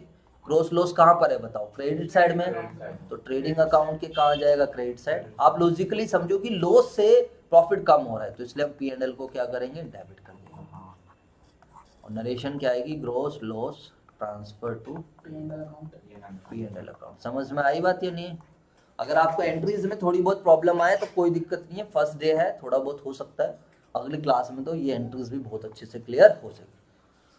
अब हम चलते हैं दूसरा अकाउंट, कौन सा है हमारा? Profit and loss account. तो बच्चों वाली चीज है बच्चों, कैसे बनाएंगे? How we will prepare profit and loss account. इधर आपकी बुक में बहुत बड़ा सा फॉर्मेट दे रखा है, आप उसको भी कॉपी कर सकते हो। यहाँ पर लॉजिकली समझिए बस, यहाँ पर हम कॉन्सेप्चुअली समझेंगे, याद नहीं करना होता। कभी आप सोचो कि हम उसको याद करेंगे, नहीं बेटा। तो फॉर द ईयर एंडिंग बताइए सभी बच्चे क्या आएगा? जो भी जिस भी डेट पर हम बना रहे हैं, तो यहाँ पर डेबिट आ जाएगा, यहाँ पर क्रेडिट। इधर देखेंगे प्लीज, पार्टिकुलर्स रुपीज, पार्टिकुलर्स और रुपीज। यहाँ पर हम क्या डालेंगे? सबसे पहले तो भाई अच्छा, पहले मक्खन ले लो, सॉरी मक्खन नहीं, नूनी घी ले लो। अब यहाँ से निकालेंगे बिल्कुल जो अपना प्योर घी या जो लॉन्ग टाइम के लिए चल, तो पहले नूनी घी को लेना पड़ेगा। बोलो, इधर देख लो। तो ये जो आया है यहाँ पर P&L क्रेडिट में है, बोलो हाँ या ना? तो ऊपर वाला जो ग्रोस प्रॉफिट है वो आ गया यहाँ पर। अगर ग्रोस प्रॉफिट होगा तो यहाँ आएगा और लॉस होएगा तो यहाँ पर आएगा। यहाँ से आप देख सकते हो, क्योंकि P&L डेबिट में। एंट्री भी समझा दी। वरना आप सोचो, जब कभी भी हम एक अकाउंट से दूसरे अकाउंट में ट्रांसफर करते हैं तो हमेशा एंट्री कहाँ जाती है? Reverse side. ग्रोस प्रॉफिट यहाँ डेबिट में पड़ा है तो यहाँ जाएगी ऐसे क्रेडिट साइड में। बोलो। और यहाँ पर ग्रोस लॉस कहाँ पड़ा है? डेबिट में। तो एंट्री कहाँ जाएगी? सॉरी, ग्रोस लॉस क्रेडिट में पड़ा है, एंट्री कहाँ जाएगी? डेबिट में। याद करो प्रोविजन वाला चैप्टर। बोलो हाँ या ना? घर जाके देख लेना, पता चल जाएगा आपको कि मैं सही कह रहा हूँ। बिल्कुल। चलो सर, अब फालतू टाइम नहीं लगाते हैं। आप चाहो तो यहाँ पर बाय ग्रोस प्रॉफिट लिख सकते हो सीधा, और आपको बिल्कुल प्रोफेशनली तरीके से करना है तो आप चाहो तो बाय ट्रेडिंग अकाउंट लिख सकते हो। क्या लिख सकते हो? ट्रेडिंग। ये थोड़ा ज़्यादा हो जाएगा, कहेगा कहाँ ट्यूशन लगाया भाई तुमने, इतनी ज़रूरत नहीं है। बाकी आप बाय ग्रोस प्रॉफिट लिखोगे तो भी चलेगा, ये बड़े लेवल पे आप कर सकते हो बाय ट्रेडिंग अकाउंट। तो अभी आप ग्रोस प्रॉफिट ही लिख लेना, ठीक है मेरे दोस्तों, ज़्यादा की जरूरत नहीं। थोड़ी इससे ग्रोस प्रॉफिट लिखने से अंडरस्टैंडिंग बढ़िया बनेगी, अंडरस्टैंडिंग। और हमारा तो गेम सारा किस चीज़ का? अंडरस्टैंडिंग। ये आ गया नूनी घी। ये क्या आ गया मेरे दोस्तों? बच्चों बताओ। अब हम नूनी घी से क्या बनाएंगे? मक्खन बनाएंगे, ठीक है मेरे दोस्तों। मक्खन या जो भी कुछ बोल, अबे चल जा मेरे भाई, नूनी घी, ठीक है। हाँ, अब जो भी कुछ है वो आप देख लीजिए, जस्ट फॉर एग्जांपल के लिए। सर लॉस होगा तो लॉस, सर लॉस को क्या बोलेंगे? लॉस को भाई नूनी घी बोल दो, बस खत्म खाने। और वैसे ये एक पॉजिटिव मैसेज नहीं दे रहा है, क्योंकि घी तो एक समथिंग पॉजिटिव लग रहा है कि कुछ मिला है हमें। लॉस सिंपली ही जो है मैसेज कुछ अलग है। मतलब आप कह सकते हो सफेद घी तो निकला बट कुछ बढ़िया क्वालिटी का नहीं है। ये वाला घी क्या है? अच्छी क्वालिटी का। चलो ठीक है मेरे दोस्तों, ऐसा कुछ भी नहीं है अगर हमें ग्रोस लॉस है तो हमें हमेशा नेट लॉस होगा। ये ऐसा कुछ भी नहीं है कि हमें ग्रोस लॉस है तो हमें ग्रोस प्रॉफिट या लॉस का चक्कर अलग है, नेट प्रॉफिट और नेट लॉस का चक्कर अलग है। अब हम कौन P&L अकाउंट क्या शो करने वाला है? नेट प्रॉफिट और नेट लॉस, ठीक है। इसमें आप जिस साल का बना रहे हो उस साल की सारी इनडायरेक्ट इनकम लेंगे। इधर देख लेना, यहाँ पर हम सारी की सारी क्या लेंगे? इनडायरेक्ट इनकम, क्योंकि डायरेक्ट इनकम हमारे ऊपर आ चुकी है। और यहाँ पर हम सारे के सारे क्या लेंगे? Indirect expenses. एक चीज आप हमेशा ध्यान रखना, अगले चैप्टर में हम अच्छे से और डिस्कस करेंगे, एक्रूअल बेसिस कॉन्सेप्ट रहता है, वहां पर और ज्यादा इंपॉर्टेंस होगी। आप जिस साल का बना रहे हो आपको इनकम और एक्सपेंसेस खाली उसी साल के लेने होते हैं। ऐसा तो है नहीं कि पिछले साल के लोगे, क्योंकि पिछले साल का तो पिछले साल के में चला गया होगा। समझ आई बात या नहीं है? बोलो। उसको हम अगले जो चैप्टर आएगा वहां पर हम फोकस करेंगे। तो मुझे लगता है इनडायरेक्ट इनकम क्या है। अब बताओ इनडायरेक्ट इनकम क्या है? जरूरी नहीं है कि हमारा बिजनेस हमेशा कौन सी इनकम करे? Direct income. अब सर जैसे कि हमें रेंट मिल गया, जैसे कि हमें क्या मिल गया, रेंट, तो ये हमारे इनडायरेक्ट रेंट यहाँ पर आएगा। इंटरेस्ट मिल गया, जो भी हम लोगों ने सीखा था, इंटरेस्ट है। कोई डिविडेंड है, मान लीजिए हमने कहीं पर पैसे लगा रखे हैं और किसी की शेयर में पैसे लगा रखे, डिविडेंड मिल गया, बोलो हाँ या ना। रेंट है, इंटरेस्ट है, डिविडेंड है, कमीशन है, कोई क्या है, कमीशन। कौन सी वाली, क्रेडिट बैलेंस वाली, बोलो बच्चों। उसके अलावा कोई profit on sale of asset है, कोई profit on sale of asset है, वो आ जाएगा। कोई न्यूज़पेपर सोल्ड कर दिया आपने, वहां से कमाई हो गई। और बताओ, और भी डिस्काउंट रिसीव्ड, हमें क्या मिल गया, डिस्काउंट। तो आपको पता चल जाएगा। डायरेक्ट इनकम तो एक दो ही, तो एक ही तो है बेसिकली। बताओ कौन सी इनकम है डायरेक्ट, मेनली देखा जाए तो आपका सेल है, क्या है, सेल है। ठीक है मेरे दोस्तों, बोलो। और इनडायरेक्ट एक्सपेंसेस दुनिया भर के सारे जो एक्सपेंसेस अभी लिखे थे, सारे के सारे क्या है, वो इनडायरेक्ट। बताओ, जैसे कि एडवर्टीजमेंट है, जल्दी जल्दी बोलो। एडवर्टीजमेंट, अबे लुल्लू, वेजेस, वेजेस नहीं जाएगा। वेजेस कहाँ जाएगा, ट्रेडिंग में। सैलरीज क्या आएगा, सैलरी, वेजेस मत डाल देना। और अगर सैलरीज एंड वेजेस लिखा होगा तो भी यही आएगा, ध्यान रखना, सैलरीज एंड वेजेस। क्योंकि सैलरीज पहले है तो हम ये मानकर चलते हैं कि सैलरीज की इंपॉर्टेंस सैलरीज के अंदर ज्यादा है। लेकिन अगर वेजेस एंड सैलरी लिखा होगा, लेकिन अगर क्या लिखा होगा, वेजेस एंड सैलरीज, तो फिर बच्चों ध्यान रखना, ये यहाँ नहीं जाएगा, ये कहाँ जाएगा, ट्रेडिंग अकाउंट। फिर हम ये मानकर चलेंगे, क्योंकि हम अलग अलग कर नहीं सकते। अरे बोलो, तो वेजेस एंड सैलरी लिखा होगा तो वो कहाँ चला जाएगा, ट्रेडिंग। कर लोगे ना, जब आपके क्वेश्चंस आएंगे तो आपको पता चल जाएगा, चाहे वो खाली वेजेस लिख दे या फिर क्या लिख दे, वेजेस एंड सैलरी। लेकिन ये मत सोचना, इंग्लिश मत लगाना कि वेजेस एंड सैलरी और सैलरी एंड वेजेस एक चीज है, इंग्लिश मत लगाना। अरे बोलो यार, अभी बोलो राम एंड श्याम, श्याम एंड राम एक ही चीज है। बट अकाउंट्स में क्या है, यहाँ पर भाई वेजेस एंड सैलरीज पहले लिख रहा है, तो इट सिंपली मीन्स हम ऐसा मानते हैं कि इसके अंदर वेजेस की मात्रा ज्यादा है। अरे हाँ या ना। और वेजेस कौन सा खर्चा बनता है, डायरेक्ट, तो इसलिए उसको ट्रेडिंग में लेकर जाएंगे। और अगर क्वेश्चन में लिख दिया, क्या लिख दिया, सैलरीज एंड वेजेस, तो फिर हम समझ में आई बात या नहीं। और भी मैंने दुनिया भर के अभी तुम्हें खर्चे बताए थे, इंटरेस्ट है या फिर कोई डिस्काउंट अलाउड है, और बताओ एडवर्टीजमेंट, बैड डेट्स, कोई लॉसेस भी आ जाएंगे, डायरेक्ट एक्सपेंसेस और लॉसेस सब आ जाएंगे। कोई बैड डेट्स है, कोई क्या है मेरे दोस्तों, बैड डेट्स है। इनकम क्रेडिट साइड में डाल देना, बैड डेट्स रिकवर्ड, कोई बैड डेट्स रिकवर्ड हो गया। जो भी सारे खर्चे हैं, समझ में आ गए, बस सारे खर्चे लॉसेस है। सर ये तो खत्म हो गया। अरे बिल्कुल, मैंने क्या बोला था, चैप्टर तुम्हारा ओवर हो जाएगा। बट अगली क्लास लगाएंगे, हो जरूरत पड़ी तो 2 क्लासेस लगा लेंगे, क्वेश्चन सारे करेंगे, क्योंकि अभी और भी काफ़ी सारी चीज़ें सीखनी है। तो बच्चों मैं अब इसको एक्सेट्रा करके डाल दूं, चलेगा एक्सेट्रा, क्योंकि अब ये एक्सपेंसेस, इनडायरेक्ट एक्सपेंसेस की लिस्ट को हमें याद नहीं करना होता है। 4 बच्चे देख रहे हैं कंटिन्यूसली और एक भी बच्चा रिप्लाई नहीं कर रहा। भाई रिप्लाई कर दिया करो, थोड़ा सा आप लोगों को भी मैं एंटरटेन कर लूँगा, थोड़ा कंसिडर कर लूँगा। ठीक है मेरे दोस्तों, बोलो। तो यहाँ पर सारी की सारी इनकम आई है। अब बड़ी बच्चों वाली चीज है, अब रुपीस के तौर पे समझते हैं। मान लो 1 लाख रुपए की हमें डायरेक्ट ग्रोस प्रॉफिट हुआ था, 1 लाख का क्या हुआ था, ग्रोस प्रॉफिट। और मान लीजिए 4 लाख रुपए का क्या हो गया है, इनडायरेक्ट इनकम है। अरे बोलो यार, तो हमें मोटा, अब टोटल इनकम कितनी की हो गई, 5 लाख। और मान लीजिए आपका जो और इनडायरेक्ट एक्सपेंसेस भी हुए हैं, मान लेते हैं इन सबका टोटल कितना आ रहा है, 3 लाख। कितना आ रहा है, 3 लाख। जिसका बड़ा सिंपल सा मतलब है, 5 में से 3 लाख आप माइनस करोगे तो आपको क्या मिलेगा, नेट प्रॉफिट। बधाई हो, आपको क्या हुआ है, प्रॉफिट हुआ है।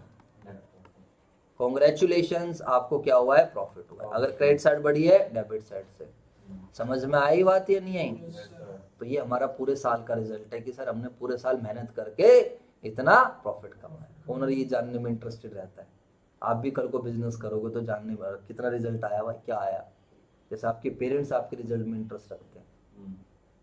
और लॉस भी हो सकता है, क्या भी हो सकता है, लॉस। जैसे आप पास भी हो सकते हो तो फेल भी हो सकते हो। बोलो, अब जैसे लॉस है तो लॉस कब आएगा बताओ, क्रेडिट साइड में है जब एक्सपेंसेस ज्यादा होंगे, जब डेबिट साइड बड़ी होगी क्रेडिट साइड से। समझ आया नहीं है। अब प्रॉफिट होएगा तो ओनर खुश हो जाएगा, कहेगा वेरी गुड, बहुत बढ़िया। और लॉस होएगा तो ओनर क्या हो जाएगा, दुखी हो जाएगा। समझ में आई या नहीं आई, ओनर हैप्पी। अरे बोलो यार। और यहाँ पर क्या होगा, owner will be sad, owner will be happy. समझ आ गया मेरे दोस्तों।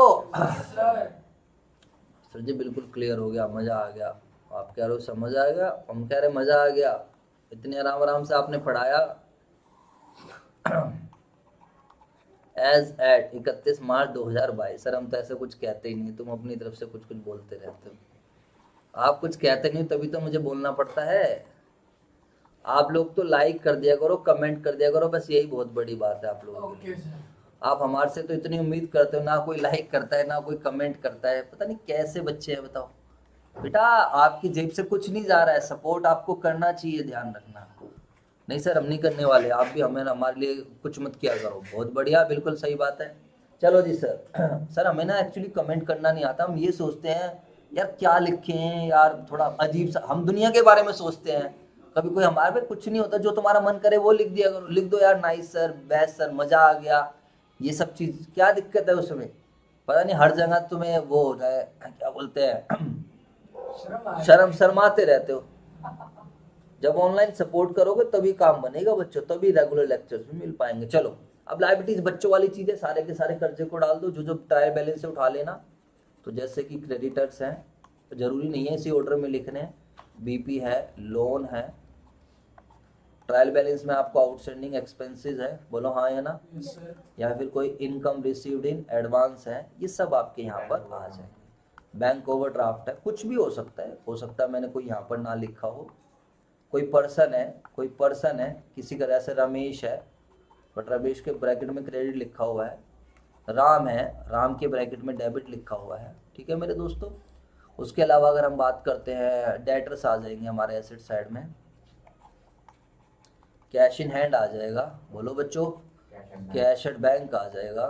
और जो हमारा क्लोजिंग स्टॉक है, जो क्या है हमारा क्लोजिंग स्टॉक, अब हमारा सामान बच गया इस साल, अगले साल जो स्टॉक है, डेटर्स है, बीआर है, लैंड है, बिल्डिंग है। ठीक है, ये याद नहीं करना आप लोगों को, कभी इसको घर पे जाके याद करने लग जाओ नहीं। लैंड, बिल्डिंग, मशीनरी है, फर्नीचर है, इन्वेस्टमेंट है। आपको ये सब चीज़ें पता है, नहीं पता तो कोई बात नहीं, आपको ऐसा नहीं बोलेगा कि फॉर्मेट बना कर दिखाओ, ऐसा नहीं बोलता है वो। आपको ट्रायल बैलेंस देगा, ट्रायल बैलेंस को क्लोज करना है, आपको लॉजिकली चीज़ें आनी चाहिए।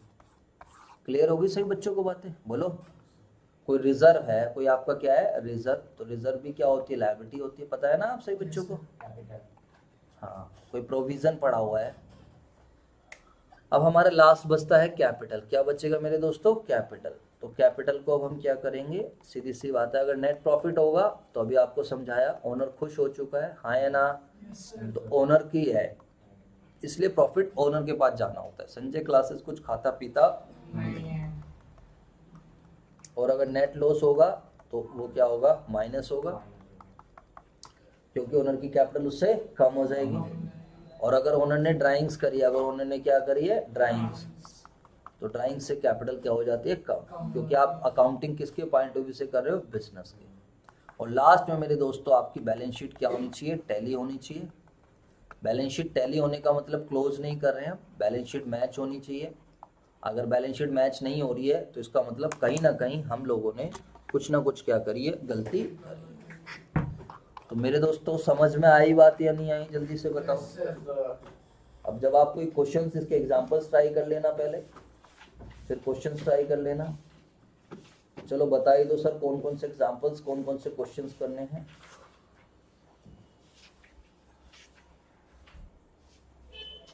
बुक में दे रखा है tangible, intangible, fix assets, current assets, सब आप इसको पढ़ सकते हो बच्चों। In order of liquidity, in order of permanence, सब समझा दूंगा मैं आप लोगों को। आज तो पूरा पेज बन चुका है।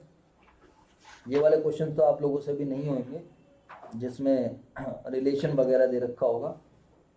आज का जो होमवर्क है आप सभी बच्चों का, कुछ वैसे मैंने एंट्रीज भी आपको बताई हैं। इन्होंने इलस्ट्रेशन 1 और 2 में कहाँ ले रखा है, क्या ले रखा है,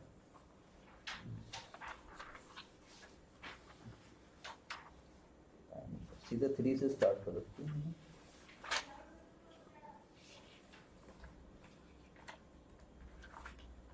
और जो बच्चे जिनके पास वो नहीं था, 11th 12th में अकाउंट्स नहीं थी, वो बच्चे मेरे से नोट्स ले सकते हैं। इसके मैं नोट्स भी भेज दूंगा आप लोगों को, बता देना। इलस्ट्रेशन नंबर 3 कर लेना एक बार, जल्दी से देखो सारे बच्चे। प्रिपेयर ट्रेडिंग अकाउंट बनाना है, ओपनिंग स्टॉक डाल दोगे, ट्रेडिंग पहले इनको नोट्स, पहले सारे बच्चे नोट बनाना है बिल्कुल बढ़िया कलरफुल जैसे मैंने बनाए हैं, 2-3 पेन लेके, और ये हमेशा संभाल कर रखने हैं आप लोगों को। तो फिर नोट्स बनाने के बाद आपको सारा रिवाइज हो जाएगा। अब फिर क्या करना, फिर अपने क्वेश्चंस करना। अब जैसे ओपनिंग स्टॉक है, ये रहा हमारे पास ट्रायल बैलेंस, तो ओपनिंग स्टॉक कहाँ जाएगा, सीधा डाल दोगे। कहाँ डाल दोगे, देख देख के बता दो, सीधा सोच लो। डेबिट साइड में कॉस्ट लेनी है, क्रेडिट साइड में रेवेन्यू, तो ओपनिंग स्टॉक पिछले साल जो सामान नहीं बिका था वो वाला, तो ओपनिंग स्टॉक ट्रेडिंग अकाउंट के डेबिट साइड, ऐसे बताना है। अब आप लोगों को बताते रहना। वेजेस कहाँ जाएगा, वेजेस भी जाएगा ट्रेडिंग अकाउंट के डेबिट साइड, देखो डायरेक्ट एक्सपेंस है। सेल्स कहाँ जाएगी, ट्रेडिंग अकाउंट के क्रेडिट साइड, क्योंकि सेल्स क्या होती है, revenue. Return outward, what is return outward, purchase return, इसको परचेज में से माइनस करेंगे। इधर देख लो, रिटर्न आउटवर्ड मिल गया तो माइनस लगा के छोड़ दो, परचेज मिल जाएगी आगे कहीं। अरे बोलो। तो ये आपको तरीका बता रहा हूँ जिससे कि आप अगली क्लास में मुझे आके ये ना बोलो अरे सर क्वेश्चन नहीं हुआ, आपने तो कॉन्सेप्ट समझाया था, ये क्या है, आप आसान चीज कराए थे, मुश्किल नहीं कराते हो। फ्रेट इनवर्ड, माल बनने से पहले का खर्चा है, तो ट्रेडिंग अकाउंट के debit side. Purchases trading account के debit side. Carriage inward trading account के debit side. Return outward, what is return, return inward sales return, तो सेल्स में से माइनस। और क्लोजिंग स्टॉक आपको हमेशा एडजस्टमेंट में गिवन होगा। क्लोजिंग स्टॉक 2 जगह जाएगा, एक ट्रेडिंग अकाउंट के क्रेडिट साइड और दूसरा बैलेंस शीट की एसेट साइड, क्योंकि एडजस्टमेंट के 2 इफेक्ट होते हैं, वो भी एडजस्ट नहीं हुए। अगला चैप्टर आएगा वहां पर भी समझाऊंगा। एंट्रीज भी बनानी है तो एंट्रीज आप बना लेना, बना लोगे। इस क्वेश्चन में एंट्रीज भी बनानी है तो प्लीज बना लेना। Illustration number 4, prepare trading account. चलो ओपनिंग स्टॉक जल्दी से बोलो, बिना देखे, मैं बोल रहा हूँ आप बताओ, चाहे आपके सामने ट्रेडिंग अकाउंट है। ओपनिंग स्टॉक कहाँ जाएगा, डेबिट, वरना आप देख के बता सकते हो अगर आपका माइंड रिकॉल, पहले खुद से रिकॉल करो, नहीं जा रहा तो यहाँ से देख लो। Sales return, sales return, sales में से माइनस क्रेडिट साइड, हाँ ट्रेडिंग अकाउंट के क्रेडिट साइड, सेल्स में से minus sales, trading account credit side. Wages debit side, trading account debit side. अरे बोलो ना, बोलने में भी दिक्कत है क्या फिर। हाँ जी, परचेजेस किसके debit side, trading account. Purchase return, purchase में से माइनस, परचेज में से माइनस, ट्रेडिंग अकाउंट के डेबिट साइड, परचेज में से minus. Carries inward, debit side, ठीक है मेरे दोस्तों। कैरीज आउटवर्ड, कैरीज आउटवर्ड यहाँ नहीं आएगा, कैरीज आउटवर्ड इनडायरेक्ट एक्सपेंस है, माल बनने के बाद का खर्चा है, तो यहाँ पागल बनाने की कोशिश कर रहा है कि बच्चा फ्लो में डाल देगा। अरे बोलो।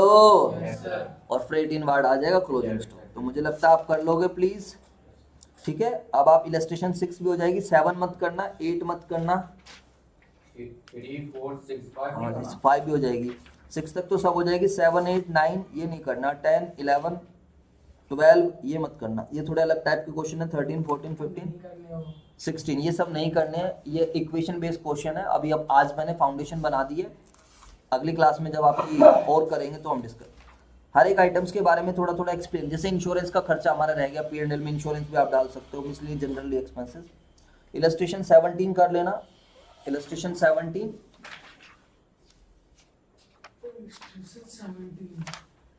अभी टाइम लग जाएगा, मतलब फिर संडे को हमारा नया चैप्टर स्टार्ट होगा। ऑर्डर ऑफ परमानेंस और ऑर्डर ऑफ लिक्विडिटी बच्चों वाली चीज होती है। परमानेंस में जो चीजें परमानेंट एसेट है उसको ऊपर रखेंगे, परमानेंट लायबिलिटीज को सबसे ऊपर रखेंगे। देख लेना, आपको समझ में आ जाएगी।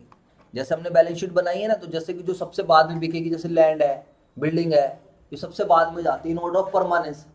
जैसा आप किताबें अरेंज कर रहे हो, तो जो सबसे मोटी किताब है उसको क्या करा, सबसे ऊपर रख दिया, तो इन ऑर्डर ऑफ परमानेंस। फिर उसके नीचे रख रहे हैं, समझ में आ रहा है। इन ऑर्डर ऑफ लिक्विडिटी का मतलब क्या है, लिक्विड एसेट, जो एसेट्स लिक्विड है। जैसे लिक्विड का मतलब होता है cash in hand, which can be converted, जो कैश इन हैंड सबसे ऊपर आ जाए, कैशड बैंक आएगा, फिर कैश इन हैंड कैशड बैंक, फिर आएगा BR, फिर डेटर, इस तरीके से। आई बात समझ या नहीं है। बाकी नहीं भी करना होगा तो आप बैलेंस शीट सिंपल तरीके से बना देना, अभी परमानेंस और लिक्विडिटी का चक्कर रहने देना, अगली क्लास में बता दूंगा।